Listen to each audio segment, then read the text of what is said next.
ಮತ್ತೊಮ್ಮೆ ತಂದೆಯಾದ ದೇವರು ನಮ್ಮ ಸಂಗಡ ಇದ್ದು ಈ ಒಂದು ವಿಶೇಷವಾದ ಕೂಟಕ್ಕೆ ನಮ್ಮನ್ನು ಕರೆತಂದು ಅವರ ವಾಕ್ಯವನ್ನು ಇನ್ನು ನಾವು ತಿಳಿದುಕೊಳ್ಳೋರಾಗಿ ನಮ್ಮ ರಕ್ಷಣೆಯ ಮಾರ್ಗವನ್ನು ಇನ್ನೂ ಕೂಡ ನಾವು ತೀವ್ರವಾಗಿ ಅಥವಾ ನಾವು ತುಂಬ ಒಂದು ಜಾಗ್ರತೆಯಿಂದ ನಡೆಯೋದಕ್ಕೂ ಕೂಡ ನಾವು ಈ ಒಂದು ಪುಸ್ತಕವನ್ನು ನೋಡಿದ್ವಿ. ಅಪೊಸ್ತಲರ ಕಾರ್ಯಗಳು ತುಂಬಾ ಈ ಒಂದು ಕೊನೆಯ ಸಭೆಗೆ ಪ್ರೋತ್ಸಾಹ ಮತ್ತು ಹುಮ್ಮಸ್ಸನ್ನು ತುಂಬಿಸುವ ಒಂದು ರೀತಿಯಲ್ಲಿ ಈ ಒಂದು ಪುಸ್ತಕ ನಮಗೆ ಇತ್ತು. ನಿಮಗೂ ಕೂಡ ಆ ರೀತಿಯ ಒಂದು ಅನುಭವ ಆಗಿರಬೇಕು ಸಹೋದರರೇ. ಆ ರೀತಿಯಲ್ಲಿ ಇನ್ನೂ ಒಂದು ಎರಡು ಮೂರು ಕ್ಲಾಸಸ್ಸಲ್ಲಿ ಈ ಒಂದು ಅಪೊಸ್ತಲರ ಕಾರ್ಯದ ವಿಷಯಗಳನ್ನು ಮುಗಿಸಿ ನಾವು ಮತ್ತೆ ಸಹೋದರ ರಾಜು ಬ್ರದರ್ ಯಾವುದು ನಾವು ನೆಕ್ಸ್ಟ್ ಮಾಡಬೇಕು ಅಂತ ಹೇಳ್ತಾರೋ ಅದನ್ನು ಕೂಡ ನಾವು ಮಾಡೋಕ್ಕೆ ಪ್ರಯತ್ನ ಮಾಡೋಣ. ನಿಮ್ಮ ಪ್ರಾರ್ಥನೆಯಲ್ಲಿ ಇಟ್ಕೊಳ್ಳಿ. ನಿಮಗೆ ಯಾವ ಒಂದು ಪುಸ್ತಕಗಳು ಯಾವುದು ಅಂತ ರಾಜು ಬ್ರದರು ಅಥವಾ ಚರ್ಚೆ ಮಾಡಿ ಅವ್ರು ಯಾವುದು ಹೇಳ್ತಾರೋ ಅದನ್ನು ಕೂಡ ನಾವು ಮಾಡೋದಕ್ಕೆ ದೇವರ ಕೃಪೆಯನ್ನು ತಗೊಂಡು ಮಾಡೋಣ ಸಹೋದರರೇ. ಈ ದಿನದಲ್ಲೂ ಕೂಡ ನಾವು ಈ ಒಂದು ಕೂಟವನ್ನು ಪ್ರಾರಂಭ ಮಾಡುವ ಹಾಗೆ ನಮ್ಮ ಮಧ್ಯದಲ್ಲಿರುವ ಎಲ್ಲಪ್ಪ ಸಹೋದರರು ಪ್ರಾರ್ಥನೆಯ ಮೂಲಕ ಈ ಕೂಟವನ್ನು ಪ್ರಾರಂಭ ಮಾಡಬೇಕು ಅಂತ ಕೇಳ್ಕೊತೀನಿ. ಪ್ರಾರ್ಥನೆ ಮಾಡಿಕೊಳ್ಳೋಣ. ಮೌನತನು ಸರ್ವಶಕ್ತನು ಅಗಮ್ಯ ಬೆಳಕಿನಲ್ಲಿ ವಾಸ ಮಾಡುವ ಪರಲೋಕ ತಂದೆ, ನಿಮ್ಮ ಅತಿ ಪರಿಶುದ್ಧ ನಾಮಕ್ಕೆ ಮಹಿಮೆ ಉಂಟಾಗಲಿ ತಂದೆ. ತಂದೆ ಆದರೆ ಲೋಕದಿಂದ ನಮ್ಮನ್ನು ಆಯ್ದುಕೊಂಡು ಒಂದು ಚಿಕ್ಕ ಗುಂಪಾಗಿ ಕೂಡಿಸಿ ತಂದೆ, ಪ್ರತಿದಿನ ತಂದೆ ನೀನು ಆಯ್ದುಕೊಂಡು ದಾಸರ ಮುಖಾಂತರವಾಗಿ ನಮಗೆ ಸತ್ಯವಾಕ್ಯವನ್ನು ಕೊಡ್ತಿದ್ದಕ್ಕಾಗಿ ಸಹ ಧನ್ಯವಾದ ತಂದೆ. ಹೌದಪ್ಪ ತಂದೆ, ಯಾವ ಕೆಲಸಕ್ಕೆ ಬಾರ್ದ ನಮ್ಮನ್ನು ಆಯ್ದುಕೊಂಡು ನೀವು ಮಾಡಿದ ಸಂಕಲ್ಪದಲ್ಲಿ ನಮ್ಮೆಲ್ಲರಿಗೂ ಒಂದು ಪಾಲನ್ನು ಕೊಟ್ಟು ತಂದೆ, ಇದುವರೆಗೆ ನಿಮ್ಮ ಕೃಪೆಯಿಂದ ನಡೆಸಿದ್ಯಲ್ಲ ತಂದೆ, ಮುಂದೆ ಸಹ ತಂದೆ ನಿಮ್ಮ ಕೃಪೆ ಕೊಟ್ಟು ನಡೆಸ್ತಂದೆ. ತಂದೆ ಇವತ್ತಿನ ಕೂಟದಲ್ಲಿ ಇನ್ನು ಯಾವ ಸೋದರ ಬಂದಿಲ್ಲ ತಂದೆ, ಅವ್ರಿಗೆ ಸಹ ತಂದೆ ತಕ್ಕ ಸಮಯಕ್ಕೆ ಬಂದು ನಿನ್ನ ವಾಕ್ಯವನ್ನು ಕೇಳುವ ಹಾಗೆ ಸಹಾಯ ಮಾಡು ತಂದೆ. ತಂದೆ ಆದರೆ ನಿಮ್ಮ ವಾಕ್ಯವನ್ನು ತಿಳಿಸುವಂತ ಸೋದರಿಗೋಸ್ಕರ ಅವರ ಕುಟುಂಬಕ್ಕೋಸ್ಕರ ಸಹ ಬೇಡ್ಕೊಂಡು ತಂದೆ, ನಿಮ್ಮ ಪವಿತ್ರ ಆತ್ಮನ ಸಹಾಯದಿಂದ ಇದುವರೆಗೆ ಅವರಿಗೆ ಬೇಕಾದ ಜ್ಞಾನ ಆರೋಗ್ಯವೆಲ್ಲವನ್ನು ಕೊಟ್ಟು ನಡೆಸಿದ ಹಾಗೆ ತಂದೆ, ಮುಂದೆ ಸಹ ತಂದೆ ನಡೆಸು ತಂದೆ. ಇವತ್ತು ಸಹ ತಂದೆ ನಿಮ್ಮ ಪವಿತ್ರ ಆತ್ಮನ ಸಹಾಯದಿಂದ ನಮ್ಮೆಲ್ಲರಿಗೆ ನಿನ್ನ ವಾಕ್ಯವನ್ನು ಹೇಳುವ ಹಾಗೆ ತಂದೆ ಅವ್ರಿಗೆ ಸಹಾಯ ಮಾಡು ತಂದೆ. ತಂದೆ ಆ ವಾಕ್ಯವನ್ನು ಎಲ್ಲರೂ ಕೇಳಿ ನಿಮಗೆ ಮೆಚ್ಚುಗೆಯಾಗಿ ಜೀವಿಸುವ ಹಾಗೆ, ನಿಮ್ಮ ಮೆಚ್ಚಿಯಾಗಿ ನಡೆಸುವ ಹಾಗೆ ತಂದೆ ನಮ್ಮೆಲ್ಲರಿಗೆ ಸಹಾಯ ಮಾಡು ತಂದೆ. ಹೌದಪ್ಪ ತಂದೆ, ನಿಮ್ಮ ಕೃಪೆ ನಿಮ್ಮ ಸಹಾಯ ಇಲ್ಲದೆ ನಾವೇನ್ ಮಾಡಲಿಕ್ಕೆ ಸಾಧ್ಯನೇ ಇಲ್ಲಪ್ಪ ತಂದೆ. ಆದಾದರೆ ಆದಿಯಿಂದ ಅಂತ್ಯದವರೆಗೆ ನಿಮ್ಮ ಪ್ರಶ್ನೆಗೆ ಇದ್ದು ಈ ಕೂಟವನ್ನು ಸಹ ತಂದೆ ನಡೆಸಿಕೊಡ್ತಂದೆ. ತಂದೆ ಆದಾದರೆ ಇದುವರೆಗೆ ನನ್ನ ಪ್ರಾರ್ಥನೆ ಕೇಳಬೇಕಾಗಿ ಸಹ ಧನ್ಯವಾದ ತಂದೆ. ಈ ಚಿಕ್ಕ ಪ್ರಾರ್ಥನಾ ನಮ್ಮೆಲ್ಲರ ರಕ್ಷಕನಾದ ಯೇಸು ಕ್ರಿಸ್ತನ ನಾಮದಲ್ಲಿ ಬಿಡ್ತೇನೆ ತಂದೆ, ಆಮೇನ್. ಆಮೇನ್. ಧನ್ಯವಾದಗಳು ಸಹೋದರರೇ. ನಾವು ಸತತವಾಗಿ ಅಪೊಸ್ತಲ ಪೌಲ್ ಬರೆದಂತ ಪತ್ರಗಳ ವಿಷಯವಾಗಿ ನಾವು ನೋಡ್ಕೊ ಬರ್ತಾ ಇದ್ದೀವಿ. ಈ ಪತ್ರಗಳ ವಿಷಯದಲ್ಲಿ ನಾವು ನೋಡ್ಬೇಕಾದ್ರೆ ನಮಗೆ ಸತ್ಯವೇದದಲ್ಲಿ ಕೊಟ್ಟಿರುವಂತ ಒಂದು ಸಾಲು ಅಥವಾ ನಾವು ಈಗ ನೋಡ್ತಾ ಇರೋ ವಿಷಯ ಏನಂದ್ರೆ, ಪೌಲನು ಯಾವ ಒಂದು ಸಭೆಗೆ ಮೊದಲನೆಯ ಪತ್ರವನ್ನ ಬರೆದ್ರು, ಎರಡನೇ ಪತ್ರವನ್ನ ಬರೆದ್ರು ಅಂತ ಒಂದು ಸಾಲನ್ನ ನಾವು ನೋಡಿದ್ವಿ. ಆ ಸಾಲಿನ ಪ್ರಕಾರ ನಾವು ಏನ್ ಮಾಡ್ತಾ ಇದೀವಿ ಅಂದ್ರೆ, ನಾವು ಆ ಪತ್ರಗಳ ಒಂದು ವಿವರಣೆಯನ್ನ ನೋಡ್ತಾ ಇದೀವಿ. ಆ ರೀತಿಯಲ್ಲಿ ನಾವು ನೋಡೋ ತರ ನಾವು ಮೊಟ್ಟ ಮೊದಲನೆಯದಾಗಿ ಪೌಲನು ಪತ್ರಗಳ ಬರೆದಿರುವ ವಿಚಾರದಲ್ಲಿ ಗಲಾತ್ಯರಿಗೆ ಮೊಟ್ಟ ಮೊದಲನೆಯ ಪತ್ರವನ್ನ ಬರೆದ್ರು ಅಂತ ಪರಿಶೀಲನೆ ಮಾಡಿರುವಂತ ಒಂದು ವರ್ಗದವರು ಈ ವಿಷಯವನ್ನ ಈ ರೀತಿ ತಿಳಿಸ್ತಾರೆ. ಅದನ್ನ ನಾವು ಒಂದು ಲಿಸ್ಟ್ ನಾವು ನೋಡುವಾಗ ನಮ್ಮ ಬೈಬಲ್ ಅಲ್ಲಿ ಇರೋ ರೀತಿಯಲ್ಲಿ ಆ ಆರ್ಡರ್ ಅಲ್ಲಿ ಇಲ್ಲ. ಇದು ಬೇರೆ ಒಂದು ಆರ್ಡರ್ ಅಂತ ಹೇಳ್ಬೇಕಾದ್ರೆ, ಪೌಲು ಯಾವ ಸಭೆಗೆ ಯಾವ ಪತ್ರವನ್ನ ಫಸ್ಟ್ ಬರೆದ್ರು ಅಂತ ನೋಡ್ಬೇಕಾದ್ರೆ ಗಲಾತ್ಯರಿಗೆ ಬರೆದ್ರು. ಅದಾದ ನಂತರ 1ನೇ ಥೆಸಲೋನಿಕ, 2ನೇ ಥೆಸಲೋನಿಕವನ್ನ ಬರೆದ್ರು, 1ನೇ ಕೊರಿಂಥಿಯ, 2ನೇ ಕೊರಿಂಥಿಯವನ್ನ ಬರೆದ್ರು. ಇದೆಲ್ಲ ಕೂಡ ಅವರು ಏನ್ರಿ ಈ 3 ಪಯಣಗಳನ್ನ ಅವರು ಮಾಡ್ತಾ ಇರುವಾಗ್ಲೇ, ಈ 3 ಪಯಣಗಳಲ್ಲಿ ಅವ್ರು ಇರುವಾಗ್ಲೇನೆ ಈ ಪುಸ್ತಕಗಳನ್ನ ಬರೆದ್ರು ಅಂತ ನಮಗೆ ಒಂದು ಮಾಹಿತಿ ಸಿಕ್ತು. ಅದು ಯಾವ ಇಸ್ವಿಯಲ್ಲಿ ಬರೆದ್ರು ಅಂತ ಕೂಡ ಕನಿಷ್ಠ ಆದ ಒಂದು ಲೆಕ್ಕ ನಮಗೆ ಸಿಕ್ತು. ಅದರಲ್ಲಿ ನಾವು ನೋಡಿದ್ದು ರೋಮಾಪುರಕ್ಕೆ ಬರೆದಂತ ಪತ್ರ ಕೂಡ ನಾವು ನೋಡಿದ್ವಿ. ಸೊ ಯಾರಾದ್ರೂ ನೋಟ್ ಮಾಡಿದ್ದೀರಾ ಕಡೆಯದಾಗಿ ನಾವು ಯಾವ ಪತ್ರದಲ್ಲಿ ನಿಲ್ಸಿದ್ವಿ ಅಂತ ಹೋದ್ವಾರ? ಯಾರಾದ್ರೂ ಹೇಳಕ್ಕಾಗತ್ತಾ? ರೋಮಾಪುರಕ್ಕೆ ಬರೆದ ಪತ್ರನ ನಿಲ್ಸಿದೀವಾ ಅಥವಾ ಇನ್ನ ಏನಾದ್ರು ಮುಂದುವರೆದಿದ್ದೀವಾ? ಯಾರಾದ್ರೂ ನೋಟ್ ಮಾಡಿದ್ದೀರಾ? ನೋಟ್ಸ್ ಯಾರು ತಗೋತಾ ಇಲ್ಲ ಅನ್ಸತ್ತೆ ಹಂಗಾದ್ರೆ. ಸರಿ, ಓಕೆ. ಯಾವ್ದು ನಿಲ್ಸಿದೀವಿ ಯಾರಾದ್ರೂ ಹೇಳಕ್ಕಾಗತ್ತಾ?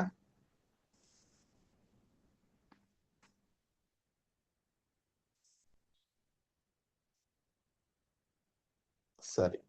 ಸೊ ನನಗೆ ಗೊತ್ತಿದ್ದಂಗೆ ನಾನು ರೋಮಾಪುರಿಗೆ ಬರೆದಂತ ಪತ್ರಿಕೆಯನ್ನ ಕಡೆಯದಾಗಿ ನಿಮ್ಮ ಮಧ್ಯದಲ್ಲಿ ನಾನು ಆ ವಿಚಾರಗಳನ್ನ ತಿಳಿಸಿದ್ದೆ ಸಹೋದರರೇ. ಸೊ ಇನ್ನ ಮುಂದೆ ಬರುವಂತ ಪತ್ರಗಳು ಯಾವುದು ಅಂತ ಕೂಡ ನಮಗೆ ಒಂದು ಸಾಲನ್ನ ನೋಡುವಾಗ, ಎಫೆಸಿಯರಿಗೆ ಬರೆದ ಪತ್ರಿಕೆ, ಫಿಲಿಪಿಯರಿಗೆ ಬರೆದ ಪತ್ರಿಕೆ, ಕಲೋಸಿಯರಿಗೆ ಬರೆದ ಪತ್ರಿಕೆ, ಫಿಲಮಿನು, 1ನೇ ತಿಮೋತಿಯು, ತೀತು ಮತ್ತೆ 2ನೇ ತಿಮೋತಿಯು, ಇಷ್ಟು ನಾವು 7 ಪುಸ್ತಕಗಳನ್ನ ನಾವು ನೋಡಬೇಕಾಗಿದೆ. ಸೊ ಈ 7 ಪುಸ್ತಕಗಳ ವಿಶೇಷತೆ ಏನು ಅಂತ ನಾವು ನೋಡ್ಬೇಕಾದ್ರೆ, ಕಳೆದ ವಾರ ಕೂಡ ನಾನು ಹೇಳಿರ್ತೀನಿ ಒಂದು ವೇಳೆ, ಈ 7 ಪುಸ್ತಕಗಳು ಬರೆದಿರುವ ವಿಶೇಷ ಏನು ಅಂದ್ರೆ, ಈ 7 ಪುಸ್ತಕಗಳನ್ನ ಕೂಡ ಪೌಲನು 4ನೇ ಪಯಣ ಮಾಡಿದ್ರಲ್ಲ ರೋಮಾಪುರಕ್ಕೆ, ಅಲ್ಲೋಗಿ ಆ ಚಕ್ರವರ್ತಿ ಹತ್ರ ಅವ್ರನ್ನ ಹ್ಯಾಂಡ್ ಓವರ್ ಮಾಡಿದ್ಮೇಲೆ ಆ ಒಂದು ಪಟ್ಟಣದಲ್ಲಿ, ರೋಮ್ ಪಟ್ಟಣದಲ್ಲಿ ಅವರಿಗೆ ಮನೆ ಸೆರೆಮನಿ ಆಗಿತ್ತು ಅಲ್ವಾ, ಹೌಸ್ ಅರೆಸ್ಟ್ ಮಾಡಿದ್ರು. ಸೊ ಎಲ್ಲಾ ಒಂದು ಸವಲತ್ತುಗಳನ್ನ ಕೊಟ್ಟಿದ್ರು. ಒಂದು ಪ್ರಿಸನರ್ ಆಗಿ ಅಥವಾ ಒಂದು ಕೈದಿಯಾಗಿ ಅವ್ರನ್ನ ನೋಡದೆ ಒಂದು ಒಳ್ಳೆ ರೀತಿಯಲ್ಲಿ ಅವ್ರನ್ನ ಒಂದು ಮನೆಯಲ್ಲಿ, ಯಾವುದೋ ಒಂದು ಮನೆಯಲ್ಲಿ ಅವರು ವಾಸವಾಗಿದ್ರು. ಅದಕ್ಕೆ ಒಂದಷ್ಟು ಸೈನಿಕರನ್ನ ಹಾಕಿದ್ರು. ಅವ್ರಿಗೆಲ್ಲಾ ಒಂದು ಸವಲತ್ತುಗಳು ಅಲ್ಲಿ ಸಿಗ್ತಾ ಇತ್ತು. ಅನೇಕ ಜನರನ್ನ ಭೇಟಿ ಆಗೋದಕ್ಕೂ, ಅನೇಕ ಜನರಿಗೆ ಸುವಾರ್ತೆ ಹೇಳೋದಕ್ಕೂ ಕೂಡ ಅಲ್ಲಿ ಒಂದು ಅವಕಾಶ ಅವ್ರು ಕೊಟ್ಟಿದ್ರು. ನಾವು ಈ ಅಪೊಸ್ತಲರ ಕಾರ್ಯಗಳನ್ನ ನೋಡುವಾಗ ನಾವು ಎಷ್ಟು ನಮಗೆ ಅಪೊಸ್ತಲರ ಕಾರ್ಯಗಳ ಒಂದು ಪುಸ್ತಕ ಕೊನೆಗೊಳ್ಳುತ್ತೆ ಅಂತ ನೋಡ್ಬೇಕಾದ್ರೆ, ರೋಮಾಪುರದಲ್ಲಿ ಪೌಲು 2 ವರ್ಷ ಕಾಲ ಅವರು ಸುವಾರ್ತೆಯನ್ನ ಸಾರಿದ್ರು ಅನ್ನೋ ವಿಷಯ ಅಷ್ಟು ತನಕ ನಮಗೆ ಒಂದು ಮಾಹಿತಿ ಕೊಡುವಂಥದ್ದಾಗಿದೆ.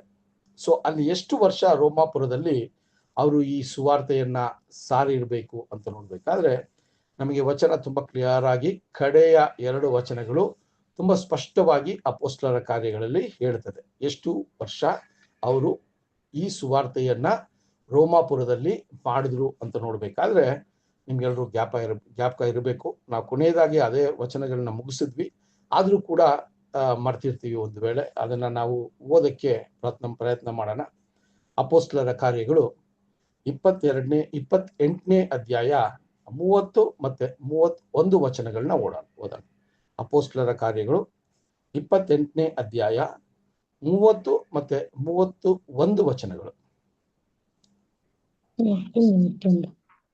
ತರುವಾಯ ಅವನು ತಾನೇ ಮಾಡಿಕೊಂಡ ಬಾಡಿಗೆಯ ಮನೆಯಲ್ಲಿ ಪೂರ 2 ವರ್ಷ ಇದ್ದು, ತನ್ನ ಬಳಿಗೆ ಬರುವರೆಲ್ಲರನ್ನು ಸೇರಿಸಿಕೊಂಡು ಯಾವ ಅಡ್ಡಿಯೂ ಇಲ್ಲದೆ ತುಂಬಾ ಹೃದಯದಿಂದ ದೇವರ ರಾಜ್ಯವನ್ನು ಪ್ರಸಿದ್ಧಪಡಿಸುತ್ತಾ ಕರ್ತನಾದ ಯೇಸು ಕ್ರಿಸ್ತನ ವಿಷಯವಾಗಿ ಉಪದೇಶ ಮಾಡುತ್ತಾ ಇದ್ದನು.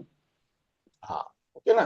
ಇಲ್ಲಿ ನಮ್ಗೇನ್ ಕ್ಲಾರಿಟಿ ಆಯ್ತು ಅಂದ್ರೆ, 2 ವರ್ಷ ಕಾಲ ಪೌಲನಿಗೆ ಯಾವುದೇ ರೀತಿಯ ಒಂದು ಒಂದು ಮರಣ ಅಲ್ಲಿ ಹೊಂದಿಲ್ಲ ಅವರು. 2 ವರ್ಷ ಆದ ನಂತರ ನಮಗೆ ಯಾವ ರೀತಿ ಪೌಲನನ್ನ ಆ ಸೆರೆಮನೆಯಲ್ಲಿ ಅವ್ರನ್ನ ಮರಣಕ್ಕೆ ಒಪ್ಪಿಸ್ಕೊಟ್ರು ಅನ್ನೋದು ನಮಗೆ ಗೊತ್ತಿಲ್ಲ. ಮಾಹಿತಿ ನಮಗಿರೋದು ಇಷ್ಟೇ. ಸೊ ಈ ಮಾಹಿತಿಯಲ್ಲಿ ನಮ್ಗೆ ಏನ್ ನೋಡ್ತಾ ಇದ್ದಾರೆ, 2 ವರ್ಷ ಕಾಲ ಅವರು ಬಾಡಿಗೆ ಮನೆ ತಗೊಂಡು ಆ ಬಾಡಿಗೆ ಮನೆಯಲ್ಲಿ ಏನ್ ಮಾಡ್ತಾ ಇದ್ರು ಅಂದ್ರೆ, ಅಲ್ಲಿ ಬರೋರಿಗೆ ದೇವರ ರಾಜ್ಯದ ಸುವಾರ್ತೆಯನ್ನ ಹೇಳ್ತಾ ಇದ್ರು ಅನ್ನೋದನ್ನ ನಮ್ಗೆ ಈ ಒಂದು ವಚನ ಸ್ಪಷ್ಟ ಮಾಡ್ತದೆ. ಸೊ ಇದು ಏನಕ್ಕೆ ನಾವು ಓದಿದ್ವಿ ಅಂದ್ರೆ, ಈ ಮಿಕ್ಕಿರೋ 7 ಪತ್ರಗಳನ್ನ ಈ 2 ವರ್ಷ ಕಾಲದಲ್ಲೇ ಪೌಲನು ಬರೆದಿರ್ಬೇಕು ಅನ್ನೋ ಒಂದು ಮಾಹಿತಿ ನಮಗೆ ಕೊಡ್ತಾರೆ. ಅದಕ್ಕೆ ಇದನ್ನ ಸೆರೆಮನೆಯ ಪತ್ರಗಳು ಅಂತ ಕೂಡ ಇದನ್ನ ಒಂದು ವಿವರಣೆ ಕೊಡ್ತಾರೆ. ಸೆರೆಮನೆಯ ಪತ್ರಗಳು ಅಂದ್ರೆ ಸೆರೆಮನೆಯಲ್ಲಿ ಇದ್ದಾಗ ಅವರು ಬರೆದಂತ ಪತ್ರಗಳು. ಸೊ ಈ ಬಾಡಿಗೆ ಮನೆ ಅಂತ ಹೇಳುವಾಗ, ಆ ರೋಮಾಪುರದ ಅರಸರು ಅವ್ರಿಗೆ ಇಷ್ಟು ಒಂದು ಸವಲತ್ತನ್ನ ಕೊಟ್ಟಿದ್ರು. ತುಂಬಾ ಒಂದು ಕೈದಿಯಾಗಿ ನೋಡಿಲ್ಲ ಅವ್ರನ್ನ. ಅವರು ಯಾವ ರೀತಿಯ ಹಾನಿ ಇಲ್ಲದೆ ಇರೋದ್ರಿಂದ ಅವ್ರನ್ನ ಸ್ವಲ್ಪ ಫ್ರೀ ಆಗಿ ಬಿಟ್ಟಿದ್ರು ಅಂತ ಕೂಡ ನಾವು ನೋಡ್ತೀವಿ ಸಹೋದರರೇ. ಸೊ ಆ ವಿಷಯದಲ್ಲಿ ನಾವು ನೋಡ್ಬೇಕಾದ್ರೆ ಅವರು ಆ ಸೆರೆಮನೆಯಲ್ಲಿ ಇದ್ದಾಗ ಮೊಟ್ಟ ಮೊದಲನೆಯದಾಗಿ ಎಫೆಸಿ ಸಭೆಗೆ ಪತ್ರವನ್ನ ಬರೀತಾರೆ, ಸರಿನಾ? ಈ ಎಫೆಸಿ ಸಭೆಗೆ ಅವರು ಪತ್ರವನ್ನ ಬರಬೇಕಾದ್ರೆ ಅವರು ರೋಮಾಪುರದಲ್ಲಿ ಇದ್ರು.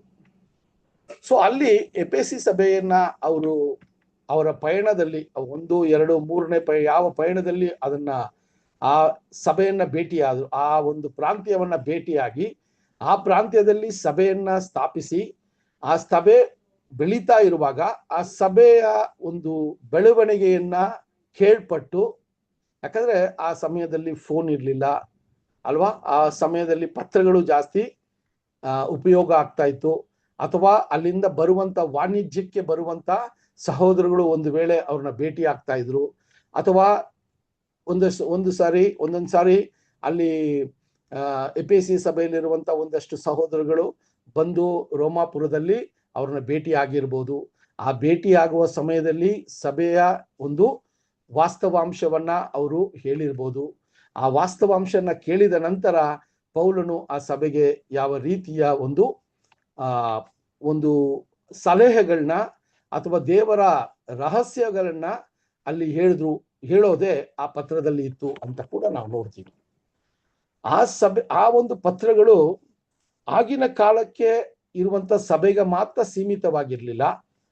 ಈಗಿರುವ ನಮಗೂ ಕೂಡ ಅದು ಏನಾಗಿದೆ, ಉಪಯೋಗ ಆಗಿದೆ. ಒಂದೊಂದು ಸಭೆಗೆ ಅವರು ಬರೆಯುವಾಗ ಒಂದೊಂದು ದೇವರ ನಿಯಮಗಳನ್ನ ಮತ್ತೆ ದೇವರ ನಿಯಮಗಳನ್ನ ಪಾಲನೆ ಮಾಡುವ ಒಂದು ವಿಷಯಗಳು, ಆ ಪಾಲನೆ ಮಾಡುವುದಲ್ಲಿ ಇರುವಂತ ಒಂದು ಕಷ್ಟಗಳು, ಅದರಲ್ಲಿ ಇರುವಂತ ಒಂದು ಸಭೆಗೆ ಬೇಕಾಗಿರುವಂತ ಭಕ್ತಿ ವೃತ್ತಿಗೆ ಬೇಕಾಗಿರುವಂತ ವಿಷಯಗಳು, ಇದೆಲ್ಲ ಕೂಡ ಅವರು ಈ ಪತ್ರಗಳು ಬರೆದಿರೋದ್ರಿಂದ ಅದೇ ಒಂದು ಆಲೋಚನೆಗಳು ಅಥವಾ ಅದೇ ಒಂದು ಸಲಹೆಗಳು ಈಗಿರುವ ನಮಗೆ ಕೂಡ ಅದು ಉಪಯೋಗ ಆಗ್ತಾ ಇದೆ ಅನ್ನೋದ್ರಲ್ಲಿ ಯಾವ ರೀತಿಯ ಒಂದು ತಪ್ಪು ಕೂಡ ಇಲ್ಲ ಸಹೋದರ.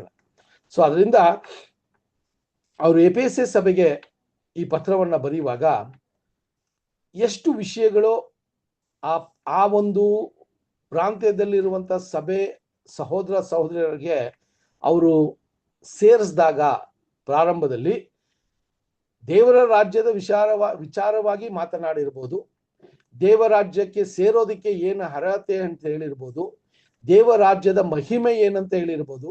ಆದ್ರೆ ತುಂಬಾ ಡೀಟೈಲ್ ಆಗಿ ಅವ್ರ ಹತ್ರ ಮಾತನಾಡೋದಕ್ಕೆ ಆ ಸಮಯದಲ್ಲಿ ಕಾಲ ಅವಕಾಶ ಇರ್ಲಿಲ್ಲ, ಯಾಕಂದ್ರೆ ಪರಿಸ್ಥಿತಿಗಳು ಆ ರೀತಿ ಇತ್ತು.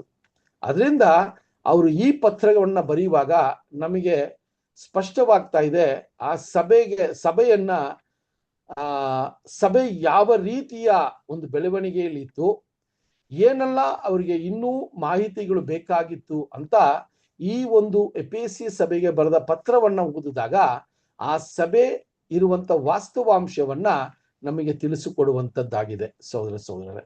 ಅದಕ್ಕೆ ನಾವೇನ್ ಮಾಡೋಣ ಅಂದ್ರೆ ಆ ಒಂದು ಎಫೆಸಿ ಸಭೆಯ ಪತ್ರವನ್ನ ಒಂದಷ್ಟು ವಚನಗಳನ್ನ ಮಾತ್ರ ಓದಿದ್ರೆ ಆ ಪತ್ರದಲ್ಲಿ ಇರುವಂತ ಒಂದು ವಾಸ್ತವಾಂಶ ಏನು ಅಂತ ಸ್ವಲ್ಪ ನಮಗೆ ತಿಳುವಳಿಕೆ ಸಿಗುತ್ತೆ. ನೀವು ಅದಾದ ನಂತರ ಏನ್ ಮಾಡ್ಬೋದ್ರಿ, ಈ ಪತ್ರಗಳನ್ನ ಮತ್ತೆ ನೀವು ಮೆಲುಕಾಕ್ಬೋದು. ಆವಾಗ ಆ ಪತ್ರವನ್ನ ಬರೆದಿರುವ ಸಂದರ್ಭ ಸನ್ನಿವೇಶ ಏನು ಅಂತ ನಿಮ್ಗೆ ತುಂಬಾ ಕ್ಲಿಯರ್ ಆಗಿ ಅಂಡರ್ಸ್ಟ್ಯಾಂಡ್ ಆಗುತ್ತೆ. ಸೊ ಈ ಸ್ಟಡಿಯಲ್ಲಿ ನಾವು 1-2-3 ವಚನಗಳನ್ನ ಓದಿ ನಾವೇನ್ ಮಾಡೋಣ ಅಂದ್ರೆ ಈ ವಿಷಯವನ್ನ ಮುಂದುವರ್ಸೋಣ. ಸೊ ಈಗ ಈ ವಿಚಾರಗಳನ್ನ ನಾವು ನೋಡುವಾಗ ಅವರು ಯಾವ ರೀತಿ ಎಫೆಸ ಸಭೆಯನ್ನ ಅವರು ಆಹ್ವಾನ ಮಾಡ್ತಾರೆ ಅವರ ಪತ್ರಗಳಲ್ಲಿ ಅಂತ ನೋಡ್ಬೇಕಾದ್ರೆ ಎಫೆಸಿಯ ಸಭೆಗೆ ಬರೆದ ಪತ್ರಿಕೆ 1ನೇ ಅಧ್ಯಾಯ 3 ಮತ್ತು 4 ವಚನಗಳನ್ನ ಓದೋಣ. 1ನೇ ಅಧ್ಯಾಯ 3 ಮತ್ತು 4 ವಚನಗಳು. ಎಫೆಸಿ ಸಭೆಗೆ ಪತ್ರಿಕೆ 1ನೇ ಅಧ್ಯಾಯ 3-4 ಓದೋಣ. ಯಾರಾದ್ರೂ ಓದಿ. ನಮ್ಮ ಕರ್ತನಾದ ಯೇಸು ಕ್ರಿಸ್ತನು ದೇವರು ತಂದೆಯಾಗಿರುವ ಆತನಿಗೆ ಸ್ತೋತ್ರ. ಆತನು ಪರಲೋಕದಲ್ಲಿಯೂ ಸಕಲ ಅತಿ ವರಗಳನ್ನು ನಮಗೆ ಕ್ರಿಸ್ತ ಯೇಸುವಿನಲ್ಲಿ ಅನುಗ್ರಹಿಸಿದ್ದಾನೆ. ಹೇಗೆಂದರೆ ನಾವು ಪ್ರೀತಿಯಲ್ಲಿ ನಡೆದು ಆತನ ಸನ್ನಿಧಿಯಲ್ಲಿ ಪರಿಶುದ್ಧರು ದೋಷವಿಲ್ಲದವರೂ ಆಗಿರಬೇಕೆಂದು ನಮ್ಮನ್ನು ಜಗದೋತ್ಪತ್ತಿಗೆ ಮುಂಚೆ ಕ್ರಿಸ್ತನಲ್ಲಿ ಆರಿಸಿಕೊಂಡನು. ಓಕೆ ರೀ.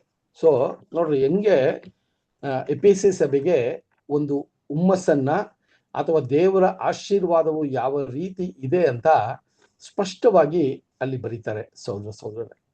ಸೊ ದೇವರ ಆಶೀರ್ವಾದವು ಅದು ಏನಕ್ಕೆ ಕೊಡಲ್ಪಟ್ಟಿದೆ ಅಂತ ನೋಡ್ಬೇಕಾದ್ರೆ, ಜಗದುತ್ಪತ್ತಿಗೆ ಮುಂಚೆನೆ ನಮ್ಮನ್ನ ಹಾರಿಸ್ಕೊಂಡಿದ್ದಾರೆ. ಆ ಒಂದು ಸೌಭಾಗ್ಯವನ್ನ ಪಡ್ಕೊಂಡಿರೋ ನಾವು ಯಾವ ರೀತಿಯ ಜೀವಿತವನ್ನ ನಾವು ನಡೆಸಬೇಕು ಅನ್ನೋದನ್ನ ಕೂಡ ಅಲ್ಲಿ ತಿಳಿಸುವಂಥದ್ದಾಗಿದೆ ಸಹೋದರರೇ. ಆ ವಚನಗಳನ್ನ ನೀವು ನೋಡ್ಬೇಕಾದ್ರೆ ತುಂಬಾ ಸ್ಪಷ್ಟವಾಗಿ ಒಂದಷ್ಟು ಕಾರ್ಯಗಳನ್ನ ಬರೀತಾರೆ ಎಫೆಸಿ ಸಭೆಗೆ ಬರೆಯುವಾಗ ಅಲ್ವಾ. ಸೊ ಆ ಕಾರ್ಯಗಳನ್ನ ನಾವು ನೋಡುವಾಗ 3:4 ಅವ್ರು ಹೇಳ್ತಾರೆ, ಆತ್ಮಿಕ ಆಶೀರ್ವಾದಗಳನ್ನ ಪರಲೋಕದಿಂದ ಯೇಸು ಕ್ರಿಸ್ತನು ನಮಗೆ ತಂದೆಯ ಮೂಲಕ ದಯಪಾಲಿಸಿದ್ದಾರೆ ಅಂತ ಹೇಳ್ತಾರೆ. ಸೊ ಇದನ್ನ ಯಾಕೆ ಅಂತ ಅವ್ರು ಬರೆಯುವಾಗ ಅವ್ರು ಹೇಳ್ತಾರೆ, ಸಹೋದರರೇ, ನಾವು ಜಗದುತ್ಪತ್ತಿಗಿಂತ ಮುಂಚೆ ನಮ್ಮನ್ನ ಹಾರಿಸ್ಕೊಂಡಿರೋದು ಏನಕ್ಕೆ ಅಂದ್ರೆ, ನಾವು ಪರಿಶುದ್ಧರು ಏನ್ರಿ, ನಾವು ನಿರ್ದೋಷಿಗಳಾಗಿ ಇರೋದಿಕ್ಕೆ ಆ ಒಂದು ಪ್ರೀತಿಯನ್ನ ನಮ್ಮ ಮೇಲೆ ತೋರಿಸಿದ್ರು ಅಂತ ಎಫೆಸ ಸಭೆಗೆ ಈ ಒಂದು ಪ್ರಾರಂಭದ ಪತ್ರವನ್ನ ಬರೆಯುವಾಗ ಯಾವ ರೀತಿ ಅವರಿಗೆ ಒಂದು ಸಾಂತ್ವನವನ್ನ ಅಥವಾ ಯಾವ ರೀತಿ ಅವರಿಗೆ ದೇವರು ಕೊಟ್ಟಿರುವಂತ ಆಶೀರ್ವಾದಗಳ ವಿಚಾರವಾಗಿ ಅವ್ರು ಬರೆಯೋದನ್ನ ನಾವು ನೋಡ್ತೀವಿ ಸಹೋದರರೇ. ಇನ್ನೂ ಒಂದು ವಿಶೇಷವಾದ ಒಂದು ಕಾರ್ಯವನ್ನ ಎಫೆಸಿಯರಿಗೆ ಬರೀತಾರೆ. ಈ ಒಂದು ವಿಶೇಷವಾದ ಕಾರ್ಯವನ್ನ ಎಫೆಸಿಗೆ ಬರೆಯುವಾಗ ಸಹೋದರರೇ, ಅಲ್ಲಿ ಏನಂತ ಬರೀತಾರೆ ಅಂತ ನೋಡ್ಬೇಕಾದ್ರೆ, ಸ್ವಾಮಿಯ ಒಂದು ಮರ್ಮವಿದೆ. ಆ ಮರ್ಮವು ಏನು ಅಂತ ಬರೀತಾರೆ. ಇದು ಎಫೆಸಿ ಸಭೆಗೆ ವಿಶೇಷವಾಗಿ ಒಂದು ಬೆಳಕನ್ನ ತೋರಿಸ್ತಾರೆ ಪೌಲು. ಅದನ್ನ ಎಫೆಸಿಗೆ ಬರೆದ ಪತ್ರಿಕೆ 3ನೇ ಅಧ್ಯಾಯ 2ರಿಂದ ಒಂದಷ್ಟು ವಚನಗಳನ್ನ ಓದೋಣ. ಎಫೆಸಿಗೆ ಬರೆದ ಪತ್ರಿಕೆ 3ನೇ ಅಧ್ಯಾಯ 2ನೇ ವಚನದಿಂದ ಪ್ರಾರಂಭ ಮಾಡೋಣ. ನಿಮಗೋಸ್ಕರ ನಿರ್ವಹಿಸುವುದಕ್ಕಾಗಿ ದೇವರು ನನಗೆ ಕೃಪೆಯಾಗಿ ಕೊಟ್ಟ ಕೆಲಸವನ್ನು ಇದುವರೆಗೆ ಗುಪ್ತವಾಗಿದ್ದ ಒಂದು ಸಂಗತಿ ದೈವ ಪ್ರಕಟಣೆಯಿಂದ ನನಗೆ ತಿಳಿಸಲ್ಪಟ್ಟಿತೆಂಬುದನ್ನು ನೀವು ಕೇಳಿದಿರಲ್ಲ. ಅದನ್ನು ಕುರಿತು ಒಂದ್ ನಿಮಿಷ. ಓಕೆ, ಇಲ್ಲಿ ಏನಂತಾರೆ ಅಂದ್ರೆ, ಅವ್ರಿಗೆ ಒಂದು ಕೆಲಸವನ್ನ ದೇವರು ಕೊಟ್ಟಿದ್ದಾರೆ. ಆ ಕೆಲಸದಲ್ಲಿ ಗುಪ್ತವಾದ ಒಂದು ವಿಷಯವನ್ನ ನಿಮಗೆ ತಿಳಿಸೋದಿಕ್ಕೆ ನನಗೆ ದೇವರು ಅರಿವನ್ನ ಕೊಟ್ಟಿದ್ದಾರೆ ಅಂತ ಹೇಳ್ತಾರೆ. ನಾಲೆಜ್.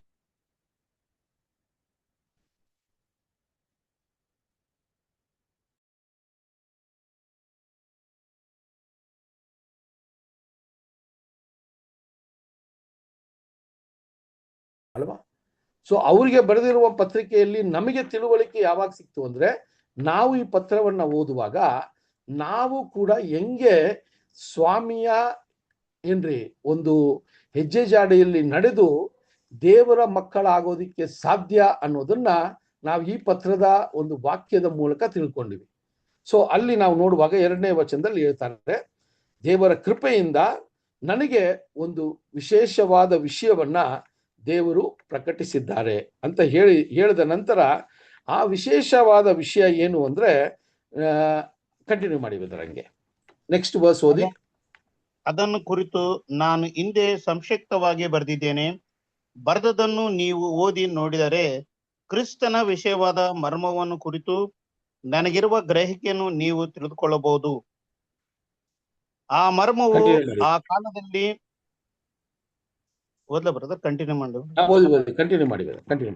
ಆ ಮರ್ಮವು ಈ ಕಾಲದಲ್ಲಿ ದೇವರು ಪರಿಶುದ್ಧ ಅಪೊಸ್ತಲರಿಗೂ ಪ್ರವಾದಿಗಳಿಗೂ ಪವಿತ್ರಾತ್ಮನಿಂದ ತಿಳಿಸಲ್ಪಟ್ಟಂತೆ ಬೇರೆ ಕಾಲಗಳಲ್ಲಿದ್ದ ಜನರಿಗೆ ತಿಳಿಸಲ್ಪಡಲಿಲ್ಲ. ಅದು ಯಾವುದೆಂದರೆ, ಅನ್ಯ ಜನರು ಸುವಾರ್ತೆಯ ಮೂಲಕ ಕ್ರಿಸ್ತ ಯೇಸುವಿನಲ್ಲಿರುವವರಾಗಿ ಯಹೂದ್ಯರೊಂದಿಗೆ ಬಾಧ್ಯರು, ಒಂದೇ ದೇಹದೊಳಗಣ ಅಂಗಾಂಗಗಳು, ಅಬ್ರಾಹ್ಮನಿಗುಂಟಾದ ವಾಗ್ದಾನದಲ್ಲಿ ಪಾಲುಗಾರರು ಆಗಿದ್ದಾರೆಂಬುದೇ. ನೋಡಿದ್ರ ಸಹೋದರರೇ, ಈ ಮರ್ಮವು ಅಪೋಸ್ಟಲ್ ಪೌಲಿಗೆ ದೇವರು ವಿಶೇಷವಾಗಿ ತಿಳಿಸ್ತಾರೆ. ತುಂಬಾ ಅದ್ಭುತವಾದ ಒಂದು ವಿಷಯ. ಅಲ್ಲಿ ಹೇಳ್ತಾರೆ, ಕಾಲ ಕಾಲಗಳಿಂದ ಎಷ್ಟೋ ಜನರು ಇದರ ಬಗ್ಗೆ ಹುಡುಕ್ತಾ ಇದ್ರು ಕೂಡ ಅವ್ರಿಗೆ ಸಿಕ್ಕಿಲ್ಲ ಅಂತ ಹೇಳ್ತಾರೆ. ಆದರೆ ಅದನ್ನ ವಿಶೇಷವಾಗಿ ಪರಿಶುದ್ಧವಾದ ಅಪೋಸ್ಟಲರಿಗೆ ಮತ್ತೆ ಅಲ್ಲಿರುವಂತಹ ಪ್ರವಾದಿಗಳಿಗೆ ಇದನ್ನ ತಿಳಿಸಿದ್ದಾರೆ ಅಂತ ಬರೀತಾರೆ. ಸೊ ಬರೆದು ಆ ಒಂದು ಮರ್ಮವು, ಆ ವಿಶೇಷತೆ ಏನು ಅಂದ್ರೆ, ಯಹೂದ್ಯರು ಇಷ್ಟು ತನಕ ಏನಂತ ಅವರು ಪ್ರಕಟಿಸ್ತಾ ಇದ್ರು ಅಂದ್ರೆ, ದೇವರ ಮಕ್ಕಳಾಗಿ ಇರೋದು ಜಗತ್ತಿನಲ್ಲೇ ನಮಗೆ ಮಾತ್ರ ಆ ಆಶೀರ್ವಾದವನ್ನ ಕೊಟ್ಟಿದ್ದಾರೆ ಅಲ್ವಾ. ನಾವು ನೋಡಿದ್ವಿ ಹಳೆ ಒಡಂಬಡಿಕೆಯಿಂದ ನೋಡುವಾಗ ದೇವರು ಇಸ್ರೇಲ್ ಜನಾಂಗವನ್ನ ಆರಿಸ್ಕೊಂಡು ಅವರ ಸ್ವಂತ ಜನರಾಗಿ ಅವ್ರನ್ನ ನಡೆಸ್ಕೊ ಬಂದ್ರು ಅಂತ ಎಲ್ಲ ಕೂಡ ಇಸ್ರೇಲ್ ಜನರು ಅದನ್ನ ತಿಳುವಳಿಕೆಯಿಂದ ಮಾಡ್ತಾ ಇದ್ರು. ಅದಾದ ನಂತರ ಸ್ವಾಮಿ ಬಂದ ಮೇಲೆ ಕೂಡ ಅಲ್ಲಿ ನಾವು ನೋಡುವಾಗ ಮೊಟ್ಟ ಮೊದಲನೆಯದಾಗಿ ಯಹೂದ್ಯರಿಗೆ ಈ ಸಭೆಗೆ ಸ್ವಾಮಿಗೆ ಒಂದು ಜೊತೆಗಾರರಾಗಿ ಆಗೋದಿಕ್ಕೆ ಒಂದು ಅವಕಾಶ ಕೊಟ್ಟಾಗ ಅದು ಪ್ರಾರಂಭದಲ್ಲಿ ಯಹೂದ್ಯರಿಗೆ ಮಾತ್ರನೇ ಸೀಮಿತವಾಗಿತ್ತು ಅಂತ ಕೂಡ ಅಲ್ಲಿ ನಾವು ನೋಡಿದ್ವಿ. ಅಪೊಸ್ತಲರ ಕಾರ್ಯಗಳನ್ನ ನೀವು ಓದ್ಕೊಂಡು ಹೋದಾಗ ಪೌಲನು ಅವರ ಸುವಾರ್ತೆಯ ಪಯಣದಲ್ಲಿ ನೋಡ್ಬೇಕಾದ್ರೆ ಅವರು ಯಾವುದೇ ಪ್ರಾಂತ್ಯಕ್ಕೆ, ಯಾವುದೇ ಒಂದು ಪಟ್ಟಣಕ್ಕೆ ಹೋದ್ರು ಕೂಡ ಅವರು ಮೊಟ್ಟ ಮೊದಲನೆಯದಾಗಿ ಅವರು ಆ ಒಂದು ಸಭಾಮಂದಿರಕ್ಕೆ ಹೋಗ್ತಾ ಇದ್ರು, ಸಿನಗಾಗ್ ಹೋಗ್ತಾ ಇದ್ರು, ಅಲ್ಲಿ ಯಹೂದ್ಯರನ್ನ ಭೇಟಿ ಆಗ್ತಾ ಇದ್ರು, ಯಹೂದ್ಯರಿಗೆ ಸುವಾರ್ತೆಯನ್ನ ಸಾರ್ತಾ ಇದ್ರು. ಸೊ ಕಾಲಕ್ರಮೇಣ ಅಲ್ಲಿ ಏನಂತ ನೋಡಿದ್ವಿ ಅಂದ್ರೆ, ಪೇತ್ರನ ಮೂಲಕ, ಅದಾದ ನಂತರ ಪೌಲನ ಮೂಲಕ ಏನ್ ನೋಡಿದ್ವಿ ಅಂದ್ರೆ, ಅನ್ಯ ಜನರಿಗೂ ಕೂಡ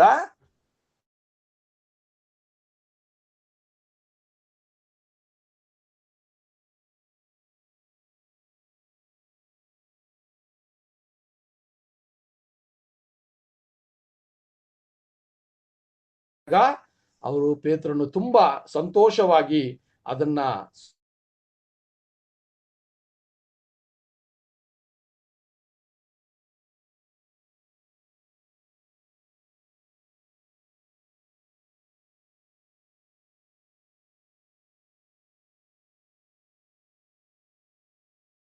ವಿಚಾರವನ್ನ ಅಲ್ಲಿ ಹೇಳೋದನ್ನ ನಾವು ನೋಡ್ತೀವಿ ಸಹೋದರ.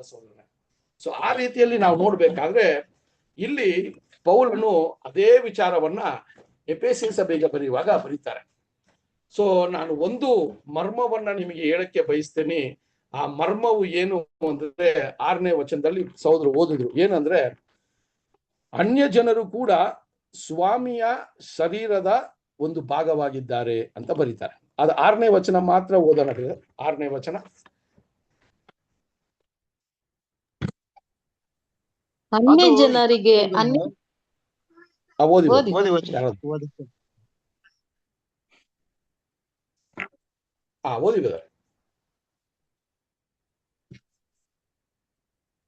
ಅನ್ಯ ಜನರು ಸುವಾರ್ತೆಯ ಮೂಲಕ ಯೇಸುವಿನಲ್ಲಿರುವ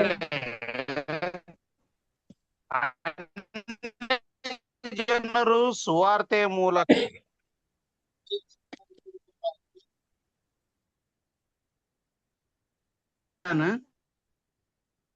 ವಾಯ್ಸ್ ಬ್ರೇಕ್ ಆಗ್ತಾ ಇದೆ. ಅದು ಯಾವುದೆಂದರೆ ಬ್ರದರ್ ಓದ್ತೀನಿ.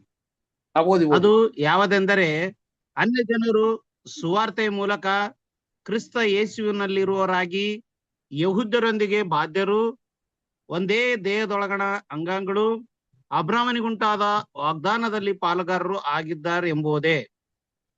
ಸರಿನಾ? ಸೊ ಇಲ್ಲಿ ಸ್ಪಷ್ಟ ಮಾಡ್ಬಿಟ್ರು ಈಗ. ಸೊ ಇಷ್ಟು ತನಕ ಇಸ್ರೇಲ್ ಜನರು ಅವರೊಬ್ಬರೇ ಮಾತ್ರ ಬಾಧ್ಯರು, ಕ್ರಿಸ್ತನ ಒಂದು ಸಹೋದರರಾಗೋದಕ್ಕೆ ಸಾಧ್ಯ ಅಂತ ಇದ್ರು. ಆದ್ರೆ ಇಲ್ಲಿ ಪೌಲನ ಮೂಲಕ ತಂದೆಯಾದ ದೇವರು ಈ ಒಂದು ಮರ್ಮವಾಗಿದ್ದಂತ ಈ ವಿಚಾರವನ್ನ ಪೌಲನ ಮೂಲಕ ತಿಳಿಸಿದ್ರು ಅನ್ನುವ ಒಂದು ವಿಶೇಷವಾದ ಒಂದು ಒಂದು ಬೋಧನೆಯನ್ನ ಅವ್ರಿಗೆ ನಮಗೆ ತಿಳಿಸಿದ್ರು ಅಂತ ಕೂಡ ನಾವು ನೋಡ್ತೀವಿ. ಇದೇ ಅಡಿಯಲ್ಲಿನೇ ಪೌಲನು ಇದಕ್ಕಿಂತ ಈ ಒಂದು ಮರ್ಮದ ವಿಚಾರವಾಗಿ ಇದಕ್ಕಿಂತ ಮುಂಚೆ ಕೂಡ ಬರೀತಾರೆ. ಅದು ಎಲ್ಲಿ ಅಂದ್ರೆ ಅದೇ ಎಫೆಸಿಯ ಸಭೆಗೆ ಬರೆಯುವಾಗ 2ನೇ ಅಧ್ಯಾಯ 13ರಿಂದ 16 ವಚನಗಳನ್ನ ಒಂದೊಂದು ವಚನವಾಗಿ ಓದೋಣ. 2ನೇ ಅಧ್ಯಾಯ 13ನೇ ವಚನದಿಂದ ಪ್ರಾರಂಭ ಮಾಡೋಣ.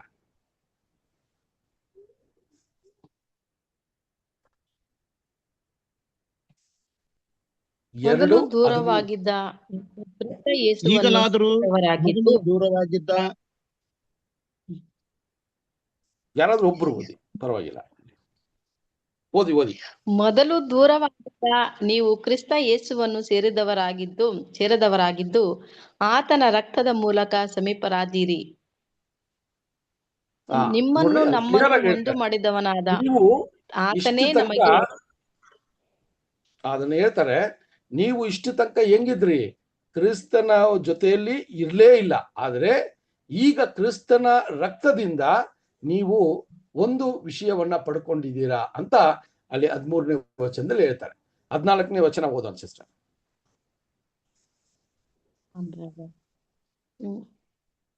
ಆತನ ರಕ್ತದ ಮೂಲಕ ಸಮೀಪರಾದಿರಿ.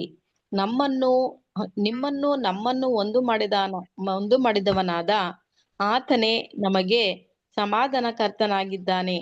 ಆತನು ತನ್ನ ಶರೀರವನ್ನು ಸಮರ್ಪಿಸಿದರಲ್ಲಿ ವಿಧಿರೂಪವಾಗಿದ್ದ ಆಜ್ಞೆಗಳುಳ್ಳ ಧರ್ಮಶಾಸ್ತ್ರವನ್ನು ತೆಗೆದುಹಾಕಿ ಇದ್ದ ದ್ವೇಷವನ್ನು ಮುಗಿಸಿ ನಮ್ಮನ್ನು ಅಗಲಿಸಿದ ಅಡ್ಡ ಗೋಡೆಯನ್ನು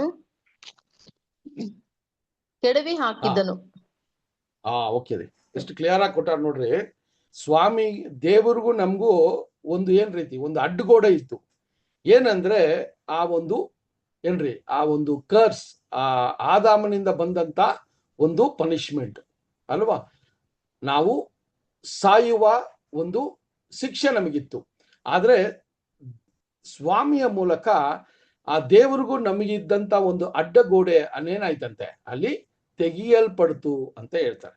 ಈಗ ನಾವ್ ಹೆಂಗಿದೀವಿ ಅಂದ್ರೆ ಅದರಲ್ಲೇ 19ನೇ ವಚನ ಓದೋಣ. 2ನೇ ಅಧ್ಯಾಯ 19ನೇ ವಚನ. ಹೀಗಿರಲಾಗಿ ನೀವು ಇನ್ನು ಮೇಲೆ ಪರದೇಶದವರು ಅನ್ಯರು ಆಗಿರದೆ ದೇವ ಜನರೊಂದಿಗೆ ಒಂದೇ ಸಂಸ್ಥಾನದವರು, ದೇವರ ಮನೆಯವರು ಆಗಿದ್ದೀರಿ. ನೋಡಿದ್ರ? ಸೊ ಈಗ ನೀವು ಅನ್ಯ ಜನರಲ್ಲ, ನೀವು ದೇವರ ಒಂದು ನೀವು ದೇವರ ಹತ್ರ ಬಂದ್ಬಿಟ್ರಿ ಅಂತ ಹೇಳ್ತಾರೆ. ಸಹೋದರರೇ, ಇದು ಹೇಳಿದ ನಂತರ 3ನೇ ಅಧ್ಯಾಯವನ್ನ ನಾವು ಓದಿದ್ವಿ. 3ನೇ ಅಧ್ಯಾಯದಲ್ಲಿ ಎಷ್ಟು ಇನ್ನ ನಮಗೆ ಸಂಬಂಧವನ್ನ ಕೊಡ್ತಾರೆ ಅಂದ್ರೆ, ಇಷ್ಟು ವರ್ಷ ಮರ್ಮವಾಗಿದ್ದು ಏನು ಅಂದ್ರೆ ಅನ್ಯ ಜನರು ಕೂಡ ಸ್ವಾಮಿಯ ಜೊತೆ ದೇವರ ಬಳಿಗೆ ಬರುವಂತ ಒಂದು ಆಶೀರ್ವಾದವನ್ನ ಇಸ್ರೇಲ್ ಜನರು ಮಾತ್ರ ಪಡ್ಕೊಂಡಿಲ್ಲ, ಅನ್ಯ ಜನರಿಗೂ ದೇವರು ಆ ಒಂದು ಅವಕಾಶವನ್ನ ಕೊಟ್ಟಿದ್ದಾರೆ ಅನ್ನೋದನ್ನ ಅಲ್ಲಿ ಹೇಳುವಂತ ವಿಷಯವನ್ನ ನೋಡ್ತೀವಿ ಸಹೋದರ. ಸೊ ನೀವು ಎಫೆಸಿಯ ಪತ್ರವನ್ನ ಸುಮಾರು ಓದಿರ್ತೀರಾ, ಆ ವಿಷಯಗಳನ್ನ ನೀವು ಅರ್ಥ ಮಾಡ್ಕೊಂಡಿದ್ದೀರಾ. ಅದರಲ್ಲಿರೋ ಮುಖ್ಯವಾದ ಅಂಶಗಳನ್ನ ಮಾತ್ರ ನಾನು ತಿಳಿಸ್ತಾ ಇದ್ದೀನಿ, ಈ ಪತ್ರದಲ್ಲಿ ಇರುವಂತ ಮುಖ್ಯವಾದ ಅಂಶಗಳು. ಸೊ ನಾವು ಈ ಒಂದೊಂದು ಸಭೆ ಎಫೆಸಿಗೆ ಪಡೆದ ಪತ್ರವನ್ನೇ ಏನ್ ಮಾಡ್ಬೋದು, ನಾವೊಂದು ಸ್ಟಡಿಯಾಗಿ ಮಾಡ್ಬೋದು ಕೂಡ ಅಲ್ವಾ. ಆದ್ರೆ ಈಗ ಈ ಒಂದು ಅಪೊಸ್ತಲರ ಕಾರ್ಯಗಳಿಗೆ ಬೇಕಾಗಿರುವಂತ ಒಂದು ಸ್ಟಡಿ ಬಂದಾಗ ಇದನ್ನ ಒಂದು ಸಾರಾಂಶವಾಗಿ ಹೇಳ್ಕೊಂಡು ಹೋಗ್ತೀನಿ. ಸೊ ಅದಾದ ನಂತರ ಸಹೋದರರೇ, ಅವರು ಆ ಪತ್ರವನ್ನ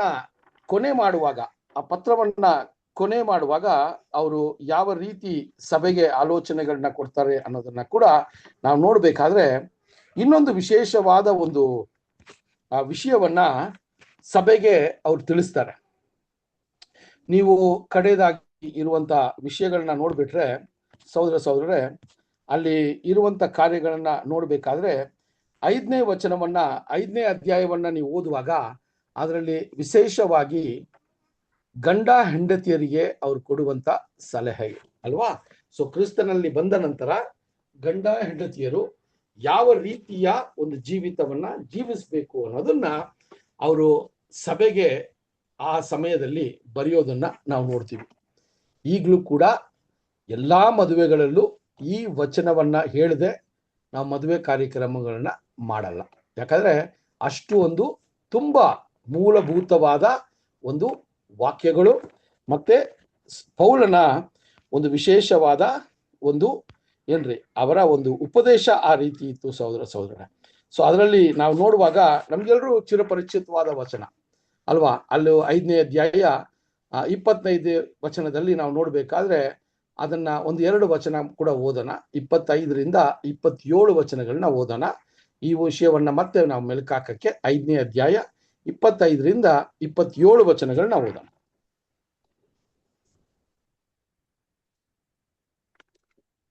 ಪುರುಷರೇ, ಕ್ರಿಸ್ತನ ಸಭೆಯನ್ನು ಪ್ರೀತಿಸಿದ ಪ್ರಕಾರವೇ ನಿಮ್ಮ ಹೆಂಡತಿಯರಲ್ಲಿ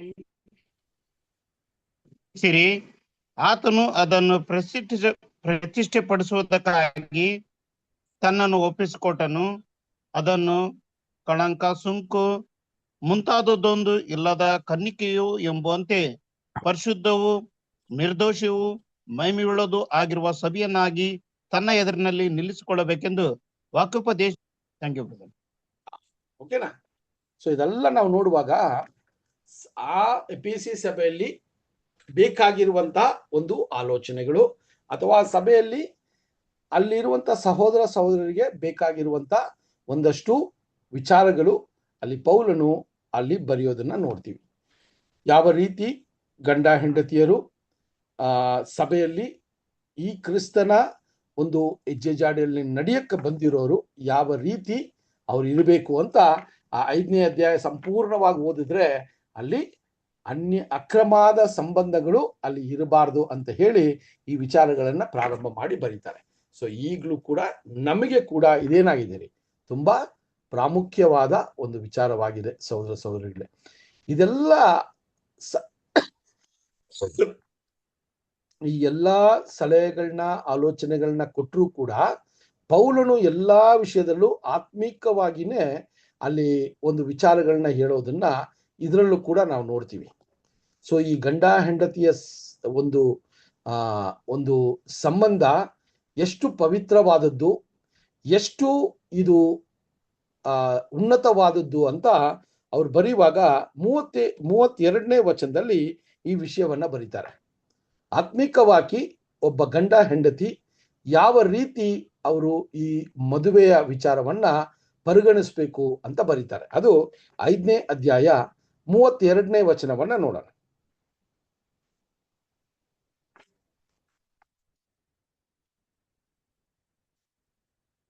ಐದನೇ ಅಧ್ಯಾಯ 32ನೇ ವಚನ.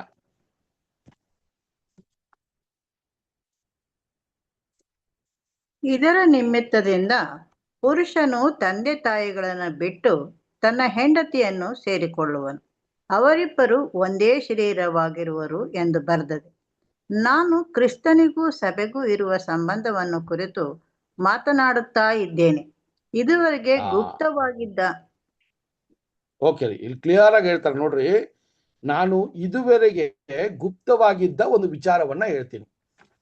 ಈ ಒಂದು ಸಂಬಂಧದ ವಿಷಯ, ಈ ಒಂದು ಗಂಡ ಹೆಂಡತಿಯ ಸಂಬಂಧದ ವಿಷಯ ಎಷ್ಟು ಪವಿತ್ರವಾದದ್ದು ಅಂದ್ರೆ ಅಲ್ಲಿ ಹೇಳ್ತಾರೆ, ಕ್ರಿಸ್ತನು ಮತ್ತೆ ಸಭೆಗೆ ಇರುವ ಒಂದು ಸಂಬಂಧವನ್ನ ಪ್ರಕಟಿಸುವ ಒಂದು ವಿಷಯನೇ ಈ ಮದುವೆ ಅನ್ನೋದನ್ನ ಇಲ್ಲಿ ತುಂಬಾ ಕ್ಲಿಯರ್ ಆಗಿ ಬರೀತಾರೆ. ಸೊ ಒಂದೊಂದು ಮದುವೆ ಆಗುವಂತ ಸಹೋದರ ಸಹೋದರಿಯರು ಯಾವ ರೀತಿಯ ಒಂದು ಉದಾಹರಣೆಯ ಅಥವಾ ಎಕ್ಸಾಂಪಲ್ ಆಗಿ ಅವರು ಬದುಕಬೇಕಂದ್ರೆ, ಕ್ರಿಸ್ತನು ಮತ್ತೆ ಸಭೆಗೆ ಯಾವ ರೀತಿ ಪವಿತ್ರವಾದ ಒಂದು ಸಂಬಂಧ, ಒಂದು ಅನ್ಯೋನ್ಯತೆ, ಒಂದು ಪ್ರೀತಿ ಯಾವ ರೀತಿ ದೇವರ ಚಿತ್ತದ ಪ್ರಕಾರ ಇದೆಯೋ ಅದನ್ನ ನೀವು ವ್ಯಕ್ತಪಡಿಸ್ಬೇಕು ಅನ್ನುವ ಒಂದು ಅಡಿಯಲ್ಲಿ ಇದನ್ನ ಬರೀತಾರೆ ಸಹೋದರ ಸಹೋದರ. ಅದಕ್ಕೆ ಹೇಳ್ತಾರೆ ಒಂದು ಮರ್ಮವಾಗಿತ್ತು. ಅದು ಏನಂದರೆ, ನಾನು ಮಾತನಾಡ್ತಾ ಇರೋದು ಕ್ರಿಸ್ತನು ಮತ್ತೆ ಸಭೆಯ ವಿಚಾರವಾಗಿ ನಾನು ಮಾತನಾಡ್ತಾ ಇದ್ದೀನಿ ಅನ್ನುವ ಒಂದು ವಿಷಯವನ್ನ ಅಲ್ಲಿ ಪ್ರಾರಂಭ ಮಾಡ್ತಾರೆ ಸಹೋದರ ಸಹೋದರ. ಸೊ ಅದರಿಂದ ಎಫೆಸಿ ಸಭೆಗೆ ಬರೆಯುವಾಗ ವಿಶೇಷವಾದ ಒಂದು ವಿಷಯವನ್ನ ಅವರು ಬರೆಯುವ ಒಂದು ಕಾರ್ಯವನ್ನ ನೋಡ್ತೀವಿ. ನೀವು 6ನೇ ವಚನವನ್ನ ಅದೇ ಎಫೆಸ ಸಭೆಗೆ ಹೋಗ್ಬಿಟ್ರೆ, ಯಾವ ರೀತಿ ಮಕ್ಕಳು ತಂದೆ ತಾಯಿಗೆ ಅಧೀನರಾಗಿರ್ಬೇಕು, ಯಾವ ರೀತಿ ತಂದೆ ತಾಯಿಗೆ ಅವರು ಗೌರವವನ್ನ ಕೊಡಬೇಕು, ಅದೇ ರೀತಿಯಲ್ಲಿ ತಂದೆಯಾದವರು ಯಾವ ರೀತಿ ಮಕ್ಕಳನ್ನ ಬೆಳೆಸಬೇಕು, ಅದೇ ರೀತಿ ಒಬ್ಬ ಸೇವಕ ಅಥವಾ ಗುಲಾಮನು ಯಾವ ರೀತಿ ಯಜಮಾನನ್ನ ಅವನು ಸೇವಿಸಬೇಕು ಅಂತ ಹೇಳಿ ಸುಮಾರು ವಿಚಾರಗಳನ್ನ ಅವರು ಎಫೆಸ ಸಭೆಯ ಸಹೋದರ ಸಹೋದರಿಗೆ ಬರೆಯುವಂಥದ್ದನ್ನ ನಾವು ನೋಡ್ತೀವಿ ಸಹೋದರ ಸಹೋದರ. ಸೊ ಅದರಿಂದ ಅವ್ರ ಪತ್ರವು ಎಷ್ಟು ಒಂದು ಡೀಟೇಲ್ ಆಗಿತ್ತು ಅಂತ ನೋಡ್ಬೇಕಾದ್ರೆ, ಆ ಕಾಲ ಸಮಯದಲ್ಲಿ ಆ ಸಭೆಯಲ್ಲಿ ಇದ್ದಂತ ಒಳ್ಳೆ ವಿಷಯ, ಮತ್ತೆ ತಿದ್ದುಪಡಿ ಮಾಡುವಂತ ವಿಷಯ, ಮತ್ತೆ ಸತ್ಯದ ಇನ್ನೂ ಆಳವಾದ ಒಂದು ವಿಷಯಗಳು, ಇದೆಲ್ಲ ಕೂಡ ಆ ಸಮಯಕ್ಕೆ ಬೇಕಾಗಿರುವಂತ ವಿಷಯವನ್ನ ಪೌಲನು ಬರೆದಿರೋದನ್ನ ನಾವು ನೋಡ್ತೀವಿ. ಆದ್ರೆ ಈಗ ಕೂಡ ಇದೇ ಒಂದು ಪರಿಸ್ಥಿತಿಯ ಒಂದು ವಿಷಯವನ್ನು ನಮ್ಮ ಸಭೆಗಳಲ್ಲಿ ಬಂದಾಗ ಇದೇ ವಿಷಯ, ಇದೇ ಕಾರ್ಯವನ್ನ ನಮಗೆ ಸಲಹೆಯಾಗಿ ಅಥವಾ ಈ ರೀತಿ ನಡ್ಕೋಬೇಕು ಅಂತ ಇವಾಗ ಕೂಡ ಆ ಪತ್ರಗಳು ಮಾತನಾಡ್ತವೆ ಸಹೋದರ ಸಹೋದರ. ತುಂಬಾ ಮುಖ್ಯವಾದದ್ದು ಅಲ್ವಾ? ಸೊ ಎಫೆಸ ಸಭೆಗೆ ಒಂದು ಮುಖ್ಯವಾದ ಒಂದಷ್ಟು ವಿಷಯಗಳನ್ನ ನೋಡಿದ್ವಿ. ಸೊ ನೆಕ್ಸ್ಟ್ ಇದೆಲ್ಲ ಯಾವ ಸಮಯ ಅಂತ ನೋಡ್ಬೇಕಾದ್ರೆ ನಾವೆಲ್ಲರೂ ಗೊತ್ತು, 2 ವರ್ಷ ಕಾಲ. ಸೊ ಇದು 2 ವರ್ಷ ಕಾಲ ಅವಧಿ ಯಾವಾಗ ಅಂತ ನೋಡ್ಬೇಕಾದ್ರೆ ಕ್ರಿಸ್ತ ಶಕ 60ನೇ ಇಸ್ವಿಯಿಂದ 62ನೇ ಇಸ್ವಿಯೊಳಗೆ ಇಷ್ಟು ವಿಷಯಗಳು ಬರೆದಿರಬೇಕು. 7 ಪತ್ರಗಳು ಈ 2 ವರ್ಷ ಕಾಲ 60ನೇ ಇಸ್ವಿಯಿಂದ 62ನೇ ಇಸ್ವಿಯ ತನಕ ಈ ಪತ್ರಗಳು ಬರೆದಿರಬೇಕು ಸಹೋದರ ಸಹೋದರರೇ. ಅದೇ ನಮಗೆ ಒಂದು ಮಾಹಿತಿ ಕೊಡುವಂತ ವಿಷಯ, ಸರಿನಾ? ಸೊ ಆ ರೀತಿಯಲ್ಲಿ ನಾವು ನೋಡ್ಬೇಕಾದ್ರೆ ಸಹೋದರ ಸಹೋದರರೇ, ಎಫೆಸ ಸಭೆಗೆ ಒಂದು ಓವರ್ ಆಲ್ ಆಗಿ ಒಂದು ಸಿಂಪಲ್ ಆದ ಒಂದು ಅಂಡರ್ಸ್ಟ್ಯಾಂಡಿಂಗ್ ನೋಡಿದ್ವಿ ನಾವು. ನೆಕ್ಸ್ಟ್ ಅವರು ಬರೆಯುವಂತ ಪತ್ರ ಯಾರಿಗೆ ಅಂದ್ರೆ ಫಿಲಿಪಿಯ ಸಭೆಗೆ ಅಲ್ವಾ? ಫಿಲಿಪಿಯ ಸಭೆಗೆ, ಫಿಲಿಪಿಯ ಪಟ್ಟಣದಲ್ಲಿರುವಂತ ಸಭೆಗೆ ಅವ್ರು ಬರೀತಾರೆ. ಆ ಫಿಲಿಪಿಯ ಪಟ್ಟಣವನ್ನ ಯಾವಾಗ ಭೇಟಿಯಾದ್ರು, ಯಾವಾಗ ಅಲ್ಲಿ ಸುವಾರ್ತೆಯನ್ನ ಸಾರಿದ್ರು, ಅಲ್ಲಿ ಯಾವ ರೀತಿ ಸಭೆ ಬೆಳೀತು, ಇದೆಲ್ಲ ಕೂಡ ನಮಗೆ ತುಂಬಾ ಮುಖ್ಯವಾದ ಮಾಹಿತಿಗಳು ಇದೆ. ಆದ್ರೆ ಈ ಒಂದು ಪತ್ರದಲ್ಲಿ ಅವ್ರು ಬರೆಯುವಾಗ ಈ ಒಂದು ಸಭೆಗೆ, ಈ ಸಭೆ ಬಂದು ಯಾವ ರೀತಿ ಇತ್ತು ಅನ್ನೋದನ್ನ ಅವರ ಪತ್ರಿಕೆಯಲ್ಲಿ ನಾವು ನೋಡುವಾಗ ಅದು ಸ್ವಲ್ಪ ಸ್ಪಷ್ಟ ಆಗತ್ತೆ ನಮಗೆ ಅಲ್ವಾ? ಯಾವ ರೀತಿ ಆ ಸಭೆ ಬೆಳೆದಿತ್ತು ಅಂತ ಈ ಒಂದು ವಿಷಯದಲ್ಲಿ ನಾವು ನೋಡ್ಬೋದು ಸಹೋದರ ಸಹೋದರ. ಯಾವ ರೀತಿ ಅಂತ ನೋಡ್ಬೇಕಾದ್ರೆ ಅವರು ಈ ಪತ್ರವನ್ನ ಬರೆಯುವಾಗ ಸಹೋದರಗಳನ್ನ ಯಾವ ರೀತಿ ಆಹ್ವಾನಿಸುತ್ತಾರೆ ಅಂತ ನೋಡ್ಬೇಕಾದ್ರೆ 1ನೇ ಅಧ್ಯಾಯ 3ರಿಂದ 4 ವಚನಗಳನ್ನ ಓದೋಣ. ಫಿಲಿಪಿಯರಿಗೆ ಬರೆದ ಪತ್ರಿಕೆ 1ನೇ ಅಧ್ಯಾಯ 3ರಿಂದ 4 ವಚನಗಳು. First chapter 3rd and 4th verse. ನಾನು ನಿಮಗೋಸ್ಕರ ದೇವರನ್ನು ಬೇಡಿಕೊಳ್ಳುವ ಎಲ್ಲಾ ಸಮಯಗಳಲ್ಲಿಯೂ ಸಂತೋಷದಿಂದಲೇ ಬೇಡುವನಾಗಿದ್ದೇನೆ. ನಾನು ನಿಮ್ಮನ್ನು ನೆನೆಸಿಕೊಳ್ಳುವಾಗಲೆಲ್ಲ ನೀವು ಮೊದಲಿನಿಂದ ಇಂದಿನವರೆಗೂ ಸುವಾರ್ಥ ಪ್ರಚಾರದಲ್ಲಿ ಸಹಕಾರಿಗಳಾಗಿದ್ದರೆಂದು ನನ್ನ ದೇವರಿಗೆ ಕೃತಜ್ಞತೆ ಸ್ತುತಿ ಮಾಡುತ್ತೇನೆ. ಓಕೆ. ಸೊ ಅಲ್ಲಿ ನಾವು ನೋಡುವಾಗ ಆ ಒಂದು ಸಭಿಕರು ಯಾವ ರೀತಿ ಪೌಲನಿಗೆ ಸುವಾರ್ತೆಯನ್ನ ಸಾರೋದಕ್ಕೆ ತುಂಬಾ ಒಂದು ಉಪಯೋಗ ಆಗಿದ್ರು ಅಂತ ಬರೀತಾರೆ. ನಾನು ನಿಮ್ಮನ್ನ ಯಾವಾಗ್ಲೂ ನನ್ನ ಪ್ರಾರ್ಥನೆಯಲ್ಲಿ ದೇವರ ಹತ್ರ ನಿಮ್ಮನ್ನ ನೆನೆಸ್ಕೊಂಡಾಗ ಸಂತೋಷದಿಂದಾನೇ ನೆನೆಸ್ಕೋತೀನಿ ಅಂತ ಹೇಳ್ತಾರೆ. ಸೊ ಅಲ್ಲಿ ಆ ಸಭೆಯ ಬೆಳವಣಿಗೆಯನ್ನ ತೋರಿಸ್ತಾ ಇದ್ದಾರೆ. ಆ ಸಭೆಯಲ್ಲಿ ದೇವರ ಅರಿವನ್ನ ಪಡ್ಕೊಂಡಿರುವಂತ ಸಭಿಕರು ದೇವರ ಒಂದು ಗುಣಾತಿಶಯಗಳನ್ನ ವ್ಯಕ್ತಪಡಿಸಿರುವ ಒಂದು ವಿಷಯವನ್ನ ಇಲ್ಲಿ ತೋರಿಸುವಂತದ್ದಾಗಿದೆ ಸಹೋದರ ಸಹೋದರರೇ. ಸೊ ಆ ರೀತಿಯಲ್ಲಿ ನಾವು ನೋಡುವಾಗ ಸಹೋದರ ಸಹೋದರರೇ ಅಲ್ಲಿ ಹೇಳ್ತಾರೆ, ನಿಮ್ಮ ಒಂದು ನೀವು ಈ ಸುವಾರ್ತೆಯನ್ನ ಸಾರೋದಕ್ಕೆ ನನಗೆ ಎಷ್ಟು ಅವಕಾಶವನ್ನ ನನ್ನ ಜೊತೆ ನೀವು ಎಷ್ಟು ನನಗೆ ಸಹಾಯ ಮಾಡಿದ್ದೀರಾ ಅನ್ನೋದನ್ನ ಕೂಡ ಅವ್ರು ಹೇಳ್ತಾರೆ. ಸೊ ಇದನ್ನ ಹೇಳುವಾಗ ಸಹೋದರ ಸಹೋದರರೇ ಈ ಒಂದು ಪತ್ರವನ್ನ ನಾವು ನೋಡಿದ್ವಿ. ಆ ಒಂದು ರೋಮಾಪುರದಲ್ಲಿ ಒಂದು ಬಂಧನದಲ್ಲಿ ಬರೆದ್ರು ಅಂತ ಕೂಡ ನಾವು ನೋಡ್ತೀವಲ್ಲ. ಆ ಬಂಧನದಲ್ಲಿ ಇರುವಂತ ಒಂದಷ್ಟು ವಿಷಯಗಳನ್ನ ಈ ಪತ್ರದಲ್ಲಿ ಬರೀತಾರೆ ಅವರು. ಯಾವ ರೀತಿ ಬರೀತಾರೆ ಅಂತ ನೋಡ್ಬೇಕಾದ್ರೆ ಅದೇ ನೀವು 1ನೇ ಅಧ್ಯಾಯ 12ನೇ ವಚನ ಓದೋಣ. 1ನೇ ಅಧ್ಯಾಯ 12ನೇ ವಚನವನ್ನ ನಾವು ಓದೋಣ.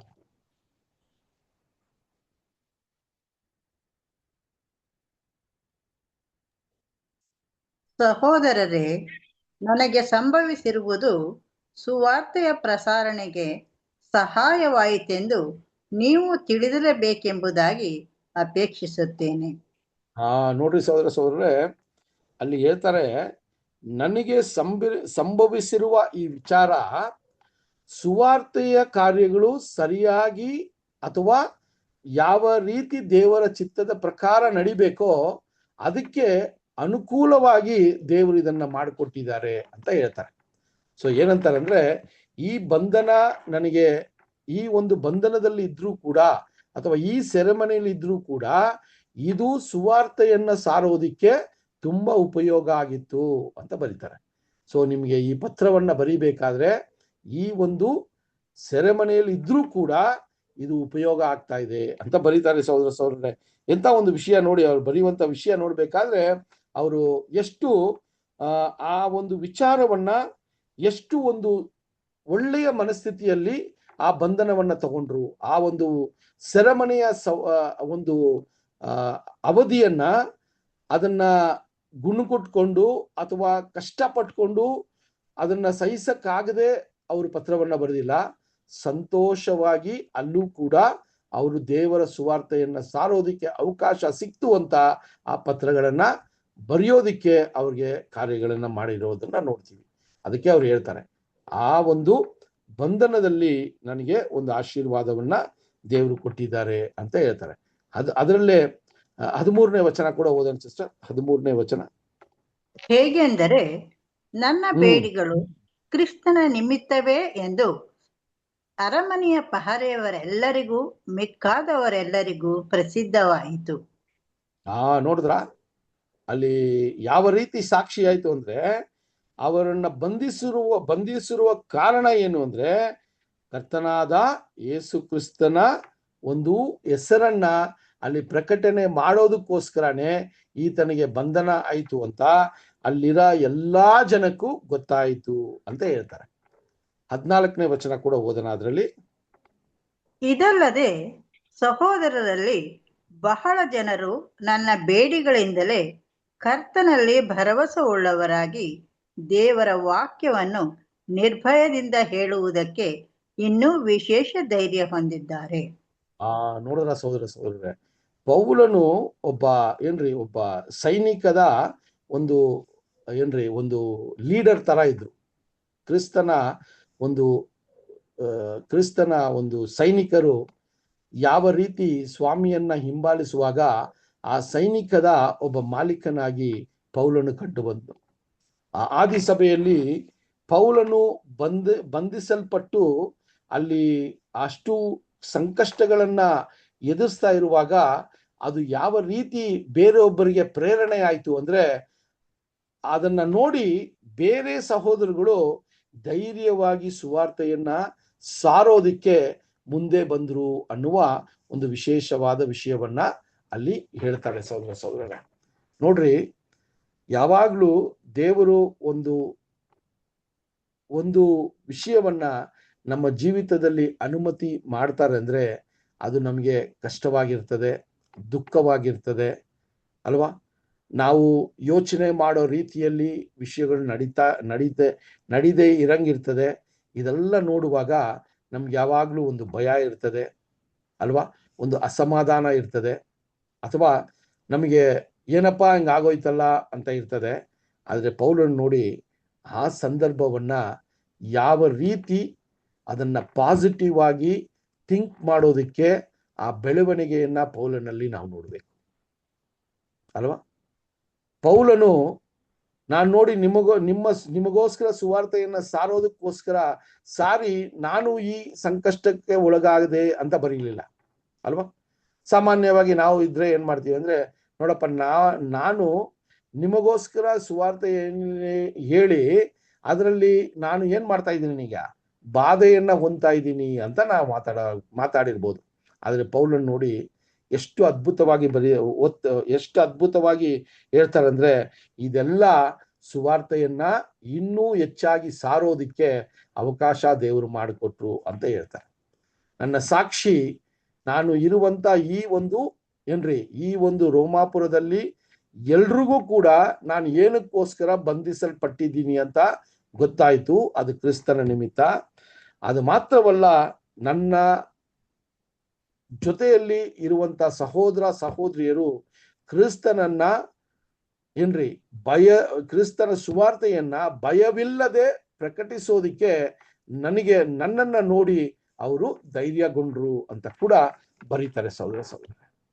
ಇದು ಒಂದು ಪಾಸಿಟಿವ್ ಥಿಂಕಿಂಗ್, ಒಂದು ಸರಿಯಾದ ರೀತಿಯಲ್ಲಿ ದೃಷ್ಟಿಯಲ್ಲಿ ಸ್ವಾಮಿಯ ಸೇವೆಯನ್ನ ನೋಡುವಂತ ವಿಚಾರ. ಇದನ್ನೇ ಅವರು ಇನ್ನೂ ಸ್ವಲ್ಪ ಆಳವಾಗಿ ಬರೆಯುವಾಗ ಅದೇ 1ನೇ ಅಧ್ಯಾಯದಲ್ಲಿ 24 ಮತ್ತೆ 25 ವಚನಗಳನ್ನ ಓದೋಣ. 1ನೇ ಅಧ್ಯಾಯ 24 ಮತ್ತೆ 25 ವಚನಗಳು.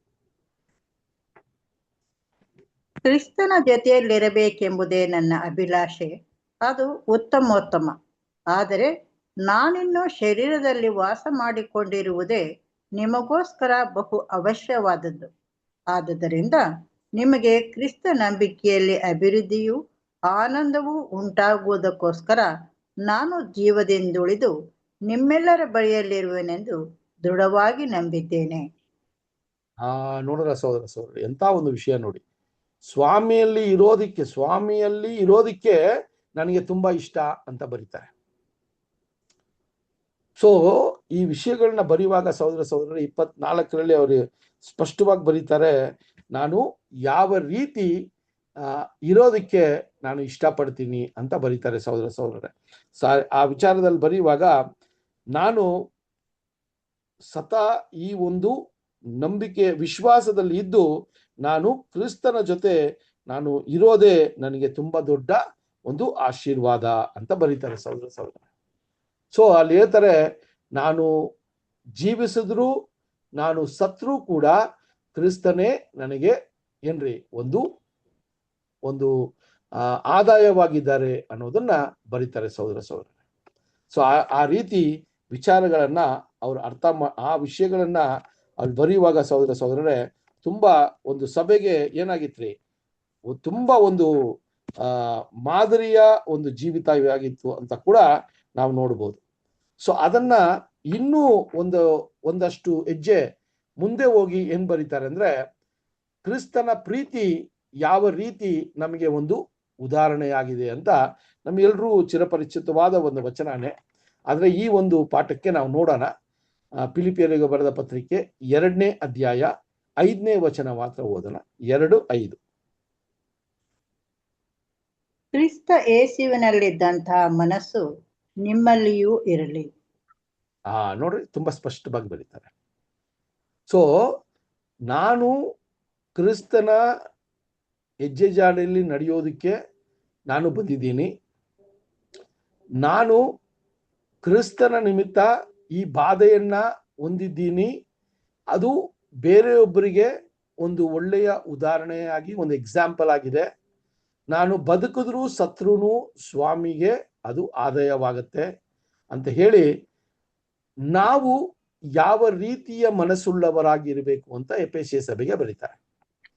ಈ ವಚನಗಳನ್ನ ಸುಮಾರು ಸರಿ ಓದಿದ್ದೀವಿ ಸಹೋದರಗಳು, ನಮಗೆ ಪಾಠಗಳನ್ನ ಕೂಡ ಕೊಟ್ಟಿದ್ದಾರೆ. ಆದ್ರೆ ಈ 5ನೇ ವಚನವನ್ನ ಓದುವಾಗ ತುಂಬಾ ಸ್ಪಷ್ಟವಾಗಿ ಹೇಳ್ತಾರೆ, ಕ್ರಿಸ್ತ ಯೇಸುವಿನಲ್ಲಿದ್ದ ಮನಸ್ಸೇ ನಿಮ್ಮಲ್ಲಿ ಇರಬೇಕು ಅಂತ ಬರೀತಾರೆ. ಸೊ ಕ್ರಿಸ್ತ ಯೇಸುವಿನಲ್ಲಿ ಇದ್ದ ಮನಸ್ಸು ಏನು ಅನ್ನೋದನ್ನ 6ನೇ ವಚನದಲ್ಲಿ ಹೇಳ್ತಾರೆ. ಕ್ರಿಸ್ತ ಯೇಸುವಿನಲ್ಲಿ ಇದ್ದ ಮನಸ್ಸೇನು ಅಂತ 6ನೇ ವಚನವನ್ನ ಓದೋಣ. ದೇವ ಸ್ವರೂಪನಾಗಿದ್ದರೂ ದೇವರಿಗೆ ಸರಿ ಸಮಾನನಾಗಿರುವುದೆಂಬ ಅಮೂಲ್ಯ ಪದವಿಯನ್ನು ಬಿಡಲೊಲ್ಲೆನು ಎಂದೆಣಿಸದೆ ತನ್ನನ್ನು ಬರೆದು ಮಾಡಿಕೊಂಡು ದಾಸನ ರೂಪವನ್ನು ಧರಿಸಿಕೊಂಡು ಮನುಷ್ಯರಿಗೆ ಸದೃಶ್ಯನಾದನು. ನೋಡಿದ್ರ ಸಹೋದರ. ಸೊ ಇಲ್ಲಿ ಪೌಲನು ಕ್ರಿಸ್ತನ ಮನಸ್ಸನ್ನ ಸರಿಯಾಗಿ ಅರ್ಥ ಮಾಡ್ಕೊಬಿಟ್ರು. ಅದಕ್ಕೆ ಅವ್ರು ಹೇಳ್ತಾರೆ, ಕ್ರಿಸ್ತನ ಮನಸ್ಸು ನಿಮ್ಮಲ್ಲಿ ಇದ್ದು ಬಿಟ್ರೆ ನೀವು ರಕ್ಷಣೆಯನ್ನ ಹೊಂದೋದಕ್ಕೆ ಸಾಧ್ಯ. ಸೊ ಕ್ರಿಸ್ತನ ಮನಸ್ಸು ಅಂದ್ರೆ ಆತನಲ್ಲಿ ಏನಿತ್ತು ಅಂದ್ರೆ ಏನ್ರಿ, ಅವನು ಸ್ವಾಮಿ ಯಾವ ರೀತಿಯಲ್ಲೂ ತನ್ನನ್ನೇ ಏನ್ ಮಾಡ್ಕೊಂಡಿಲ್ಲ, ಉಬ್ಬಿಸ್ಕೊಂಡಿಲ್ಲ, ತನ್ನನ್ನೇ ತಗ್ಗಿಸ್ಕೊಂಡು ಏನ್ರಿ ಒಂದು ಗುಲಾಮನ ಒಂದು ಸ್ಥಾನವನ್ನ ಪಡ್ಕೊಂಡು ಆ ಗುಲಾಮನ ಸ್ಥಾನದಲ್ಲಿ ಈ ಭೂಮಿಯಲ್ಲಿ ನಡೆದು ತನ್ನ ತಂದೆಯ ದೇವರಿಗೆ ಮೆಚ್ಚುಗೆ ಆಗಿರುವಂತ ಗುಲಾಮನಾಗಿ ಇದ್ರು ಅನ್ನೋದನ್ನ ಅಲ್ಲಿ ವ್ಯಕ್ತಪಡಿಸ್ತಾರೆ ಅಲ್ವಾ. ಸೊ ಅಲ್ಲಿ ವ್ಯಕ್ತಪಡಿಸುವಾಗ ಸಹೋದರ ಸಹೋದರರೇ, ಅವನು ಮನುಷ್ಯನಾಗಿ ಬಂದ್ರೂ ಕೂಡ ಅವರನ್ನೇ ತ್ಯಜಿಸ್ಕೊಂಡು ಮರಣ ಅವ್ರಿಗೆ ಬರೋ ತನಕ ಅವರು ತಂದೆಯ ದೇವರಿಗೆ ಏನಾಗಿದ್ರಿ, ವಿಧೇಯರಾಗಿದ್ರು, ಒಬೀಡಿಯನ್ಸ್ ಆಗಿದ್ರು ಅಂತ ನೋಡ್ತೀವಿ. ಸೊ ಆ ರೀತಿ ಕ್ರಿಸ್ತನ ಮನಸ್ಸು ನಿಮ್ಮಲ್ಲೂ ಕೂಡ ಇರಲಿ ಅಂತ ಬರೀತಾರೆ ಸಹೋದರ ಸಹೋದರ. ಸೊ ನಾವು ಕೂಡ ಈ ಸತ್ಯದ ಮಾರ್ಗದಲ್ಲಿ ಬಂದಾಗ ಸ್ವಾಮಿಯ ಮನಸ್ಸನ್ನ ಹೊಂದ್ಕೋಬೇಕು. ಯಾವುದೇ ರೀತಿಯ ಹೆಮ್ಮೆಯ ವಿಷಯಗಳು, ಎಚ್ಚಳದ ವಿಷಯಗಳು ಅಲ್ವಾ, ಲೋಕದ ಗುಣಾತಿಶಯಗಳು, ಇದೆಲ್ಲ ಕೂಡ ತಂದೆಯ ದೇವರಿಗೆ ವಿರುದ್ಧವಾದ ಒಂದು ವಿಷಯ, ಸ್ವಾಮಿಯ ಗುಣವನ್ನ ತೋರಿಸದೇ ಇರುವಂತ ವಿಷಯ ಸಹೋದರ ಸಹೋದರರೇ. ಅದರಿಂದ ನಾವು ಎಷ್ಟೇ ಸತ್ಯದಲ್ಲಿ ಅರಿವನ್ನ ಪಡ್ಕೊಂಡು, ಎಷ್ಟೇ ಗೂಢಾಚಾರದ ವಿಚಾರಗಳನ್ನ ತಿಳ್ಕೊಂಡು, ಎಷ್ಟೋ ವಿಷಯಗಳಲ್ಲಿ ನಾವು ತಜ್ಞರಾಗಿದ್ರು ಕೂಡ ಸ್ವಾಮಿಯ ಸ್ವಭಾವ ನಮ್ಮಲ್ಲಿ ಯಾವಾಗ್ಲೂ ಅದು ನಮ್ಮಿಂದ ದೂರ ಆಗ್ಬಾರ್ದು ಸಹೋದರ ಸಹೋದರರೇ. ಅದರಿಂದ ನಾವು ಯಾವಾಗ್ಲೂ ಸ್ವಾಮಿಯ ಹೆಜ್ಜೆ ಜಾಡಲ್ಲಿ ನಡೆಯುವಂತರಾಗಿರ್ಬೇಕು ಅಂತಾನೆ ಅಲ್ಲಿ ಫಿಲಿಪಿಯ ಸಭೆಗೆ ಅವರು ತುಂಬಾ ಸ್ಪಷ್ಟವಾಗಿ ಬರೀತಾರೆ. ಯಾಕಂದ್ರೆ ಫಿಲಿಪಿಯ ಸಭೆ ಆಗ್ಲೇ ಏನಾಗಿತ್ರಿ, ಬೇರೆ ಸಭೆಗಳಿಗೆ ನೋಡಿದಾಗ ಥೆಸಲೋನಿಕ ಸಭೆಯಲ್ಲಿ ಯಾವ ರೀತಿಯ ವಿಚಾರಗಳು ನಡೀತಾ ಇತ್ತು, ಕೊರಿಂಥಿಯ ಸಭೆಯಲ್ಲಿ ಯಾವ ರೀತಿಯ ವಿಚಾರಗಳು ನಡೀತಾ ಇತ್ತು ಅಂತ ನೋಡಿದ್ವಿ. ಅಲ್ಲೆಲ್ಲ ಕೂಡ ತುಂಬಾ ತಪ್ಪಾದ ಒಂದು ವಿಚಾರಗಳು ನಡೀತಾ ಇರೋದನ್ನ ಖಂಡಿಸಿ ಬರೀತಾರೆ. ಆದ್ರೆ ಫಿಲಿಪಿಯರಿಗೆ ಬರೆಯುವಾಗ ಬರೀತಾರೆ, ನಾನು ಯಾವಾಗೆಲ್ಲ ದೇವರಲ್ಲಿ ನಿಮ್ಮಗೋಸ್ಕರ ಪ್ರಾರ್ಥನೆ ಮಾಡ್ತೀನೋ ನಾನು ಸಂತೋಷದಿಂದ ಮಾಡ್ತೀನಿ ಅಂತ ಹೇಳ್ತಾರೆ. ಯಾಕೆಂದ್ರೆ ಅವರು ಅಷ್ಟು ಬೆಳೆದು ಅವರು ಒಂದು ಮಾದರಿಯ ಜೀವನವನ್ನ ಜೀವಿಸ್ತಾ ಇದ್ರು. ಅವರಿಗೆ ಪೌಲನು ಇನ್ನೂ ಆಳವಾದ ಒಂದು ವಿಚಾರವನ್ನ ಹೇಳುವಂತ ಒಂದು ಕೆಲಸವನ್ನ ಮಾಡ್ತಾರೆ. ಸ್ವಾಮಿಯಲ್ಲಿ ಯಾವ ರೀತಿ ನೀವು ನೆಲೆಗೊಂಡಿರಬೇಕು, ಸ್ವಾಮಿಯ ಮನಸ್ಸು ನಿಮ್ಮಲ್ಲಿ ಯಾವ ರೀತಿ ಇರಬೇಕು ಅಂತ ಬರೀತಾರೆ. ಸೊ ಕೊನೆಯದಾಗಿ ಬರೀಬೇಕ ಫಿಲಿಪಿಯ ಸಭೆಗೆ ಬರೆಯುವಾಗ 4ನೇ ಅಧ್ಯಾಯ 11ನೇ ವಚನವನ್ನ ಓದೋಣ. ಫಿಲಿಪಿಯರಿಗೆ ಬರೆದ ಪತ್ರಿಕೆ 4ನೇ ಅಧ್ಯಾಯ 11ನೇ ವಚನವನ್ನ ನೋಡೋಣ. ಕೊರತೆಯಲ್ಲಿದ್ದೇನೆಂದು ಸೂಚಿಸುವುದಕ್ಕೆ ನಾನು ಇದನ್ನು ಹೇಳುವುದಿಲ್ಲ. ನಾನಂತೂ ಇದ್ದ ಸ್ಥಿತಿಯಲ್ಲಿಯೇ ಸಂತುಷ್ಟನಾಗಿರುವುದನ್ನು ಕಲಿತುಕೊಂಡಿದ್ದೇನೆ. ನೋಡಿದ್ರ ಸಹೋದರ ಸಹೋದರರ, ಇದೆಲ್ಲಾನೇ ಸ್ವಾಮಿಯ ಮನಸ್ಸು. ಆ ಸ್ವಾಮಿಯ ಮನಸ್ಸನ್ನ ನೀವು ಅಲ್ಲಿ ಓದ್ಕೋಬಹುದು ಕ್ಲಿಯರ್ ಆಗಿ. 2ನೇ ವಚನದಲ್ಲಿ 2ನೇ ಅಧ್ಯಾಯದಲ್ಲಿ ಸಂಪೂರ್ಣವಾಗಿ ಕೊಡ್ತಾರೆ. ಅದರ ಇನ್ನೂ ಒಂದಷ್ಟು ಅಡಿಷನಲ್ ಒಂದು ಥಾಟ್ಸ್ನ, ಅಡಿಷನಲ್ ಒಂದು ಸಲಹೆಗಳನ್ನ ಈ ರೀತಿ ಇರಬೇಕು ಅಂತ 4ನೇ ವಚನದಲ್ಲಿ ಹೇಳುವಾಗ ಹೇಳ್ತಾರೆ, ನಾನಂತೂ ಯಾವುದೇ ಸ್ಥಿತಿಯಲ್ಲಿದ್ರೂ ಕೂಡ ಸಂತೋಷವಾಗಿರೋದಕ್ಕೆ ಅಥವಾ ಸಾಕು ಅನ್ನುವ ಒಂದು ಮನಸ್ಥಿತಿಯನ್ನ ಬೆಳೆಸ್ಕೊಂಡಿದ್ದೀನಿ ಅಂತ ಹೇಳ್ತಾರೆ. ಸೊ ನಾವು ಕೂಡ ಆ ಸಾಕು ಅನ್ನುವ ಒಂದು ಮನಸ್ಥಿತಿ ನಮ್ಮಲ್ಲಿ ಬರೋದಕ್ಕೆ ನಮ್ಗೆ ಎಷ್ಟೋ ವರ್ಷಗಳಾಗ್ಬಿಡ್ತದೆ ಸಹೋದರ ಸಹೋದರರೇ. ಆದ್ರೆ ಒಬ್ಬ ಜಾಣತನದಿಂದ ಯಾರು ಇದನ್ನ ಅತಿ ಶೀಘ್ರದಲ್ಲಿ ಇದನ್ನ ಕಲ್ತ್ಕೋತಾರೋ ಅವರು ರಾಜ್ಯಕ್ಕೆ ತುಂಬಾ ಹತ್ರದಲ್ಲಿದ್ದಾರೆ ಅನ್ನೋದನ್ನ ಕೂಡ ನಾವು ತಿಳ್ಕೊಬಹುದು. ಅದನ್ನೇ ಪೌಲು ಹೇಳ್ತಾರೆ 11ನೇ ವಚನದಲ್ಲಿ, ನಾನು ಯಾವುದೇ ಸ್ಥಿತಿಯಲ್ಲಿದ್ರೂ ಕೂಡ ನಾನು ಅದರಲ್ಲಿ ಏನಾಗಿದ್ದೀನಿ, ಸಾಕು ಅನ್ನುವ ಒಂದು ಮನಸ್ಸು ನನ್ನಲ್ಲಿದೆ ಅಂತ ಹೇಳ್ತಾರೆ. 12ನೇ ವಚನ ಓದೋಣ. ಅದರಲ್ಲೇ 12 ವರ್ಷ. ಬಡವನಾಗಿಯೂ ಬಲ್ಲೆನು, ಸಮೃದ್ಧಿ ಉಳ್ಳವನಾಗಿರಲು ಬಲ್ಲೆನು. ನಾನು ತೃಪ್ತನಾಗಿದ್ದರೂ, ಹಸಿದವನಾಗಿದ್ದರೂ, ಸಮೃದ್ಧಿ ಉಳ್ಳವನಾದರೂ, ಕೊರತೆ ಉಳ್ಳವನಾದರೂ, ಯಾವ ತರದ ಸ್ಥಿತಿಯಲ್ಲಿರುವವನಾದರೂ ಅದರ ಗುಟ್ಟು ನನಗೆ ತಿಳಿದದೆ.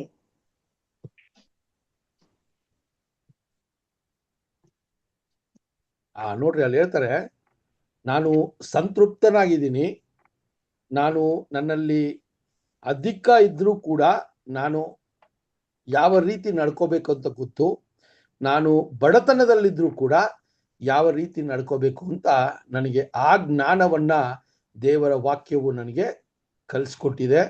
ಸ್ವಾಮಿ ನನಗೆ ಒಂದು ಎಕ್ಸಾಂಪಲ್ ಆಗಿದ್ದಾರೆ ಅಂತ ಬರೀತಾರೆ. ಈ ಸಂತೃಪ್ತಿ ಅನ್ನೋದು ಸ್ವಾಮಿ ಹತ್ರ ನಾವು ಯಾವಾಗಲೂ ಕಲಿಬೋದು.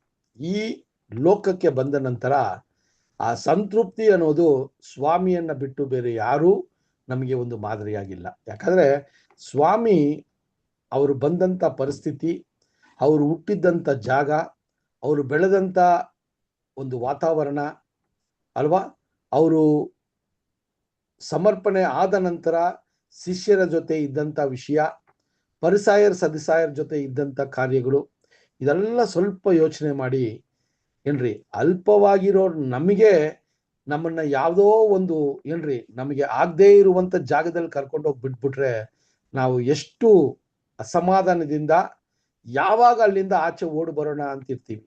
ಆದರೆ ಸ್ವಾಮಿ ಯೋಚನೆ ಮಾಡಿ ಅವ್ರಿಗಿರುವಂತ ಆ ಪರಿಪೂರ್ಣತೆಯಲ್ಲಿ ಅಲ್ಲಿ ಇರುವಂತ ಏನ್ರಿ, ಒಬ್ರು ಅಡಿಗೆ ಮಾಡಿದಾಗ ಅದರಲ್ಲಿ ಇರುವಂತ ಟೇಸ್ಟು ಅವ್ರಿಗೆ ಎಷ್ಟು ಇಷ್ಟ ಆಗಿರ್ಬೋದು ಯೋಚನೆ ಮಾಡಿ ಅಲ್ವಾ.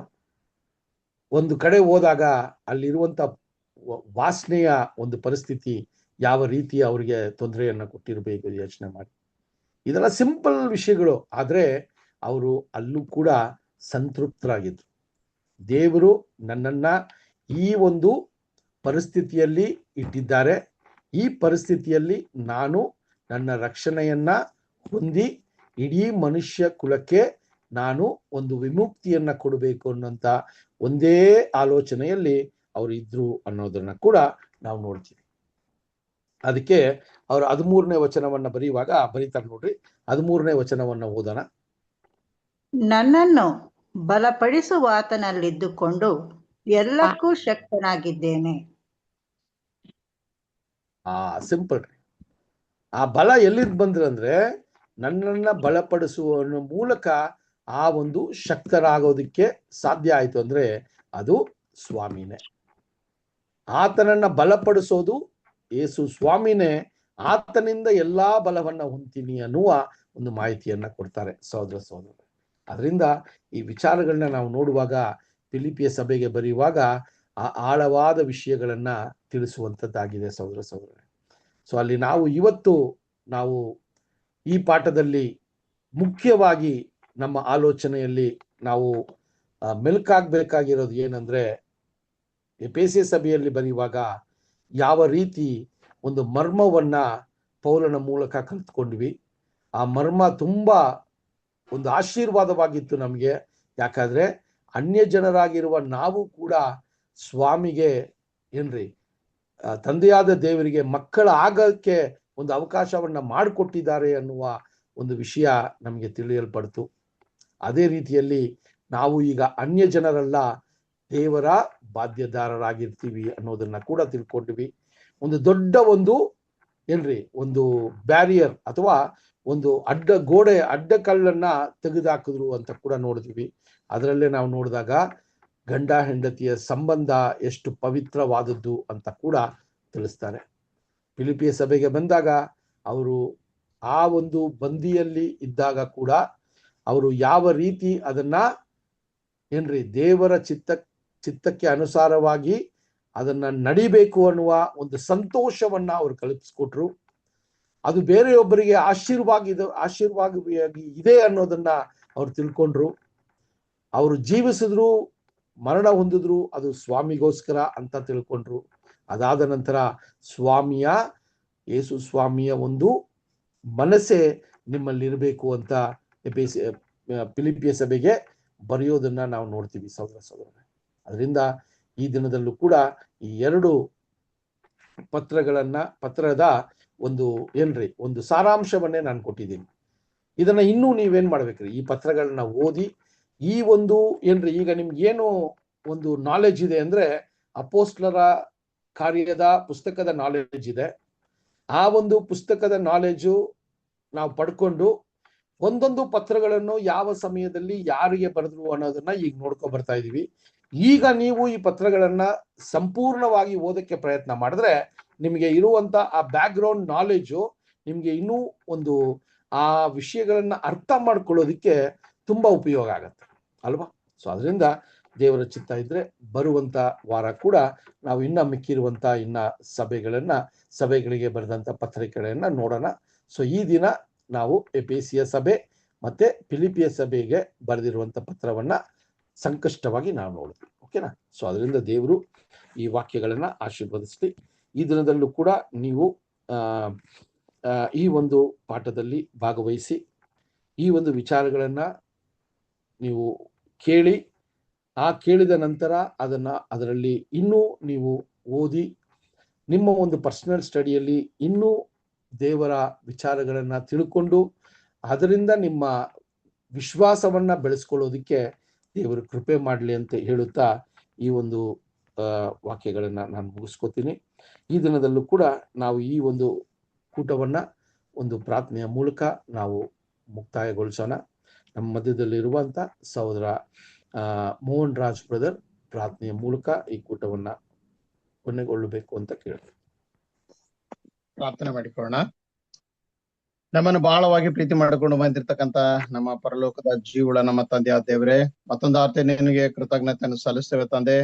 ಈ ಸಂಜೆ ವೇಳೆಯಲ್ಲಿ ಈ ಸಾಯಂಕಾಲ ವೇಳೆ ತಂದೆಯ ದೇವರೇ ಉತ್ತಮವಾಗಿರ್ತಕ್ಕಂಥ ಒಂದು ಪಾಠ ಕಲಿಯಲಿಕ್ಕೆ ನಮಗೆ ಕೊಟ್ಟಂತ ಸಮಯಕ್ಕಾಗಿ ನಿನಗೆ ಸ್ತೋತ್ರ ಮಾಡ್ತೇವೆ.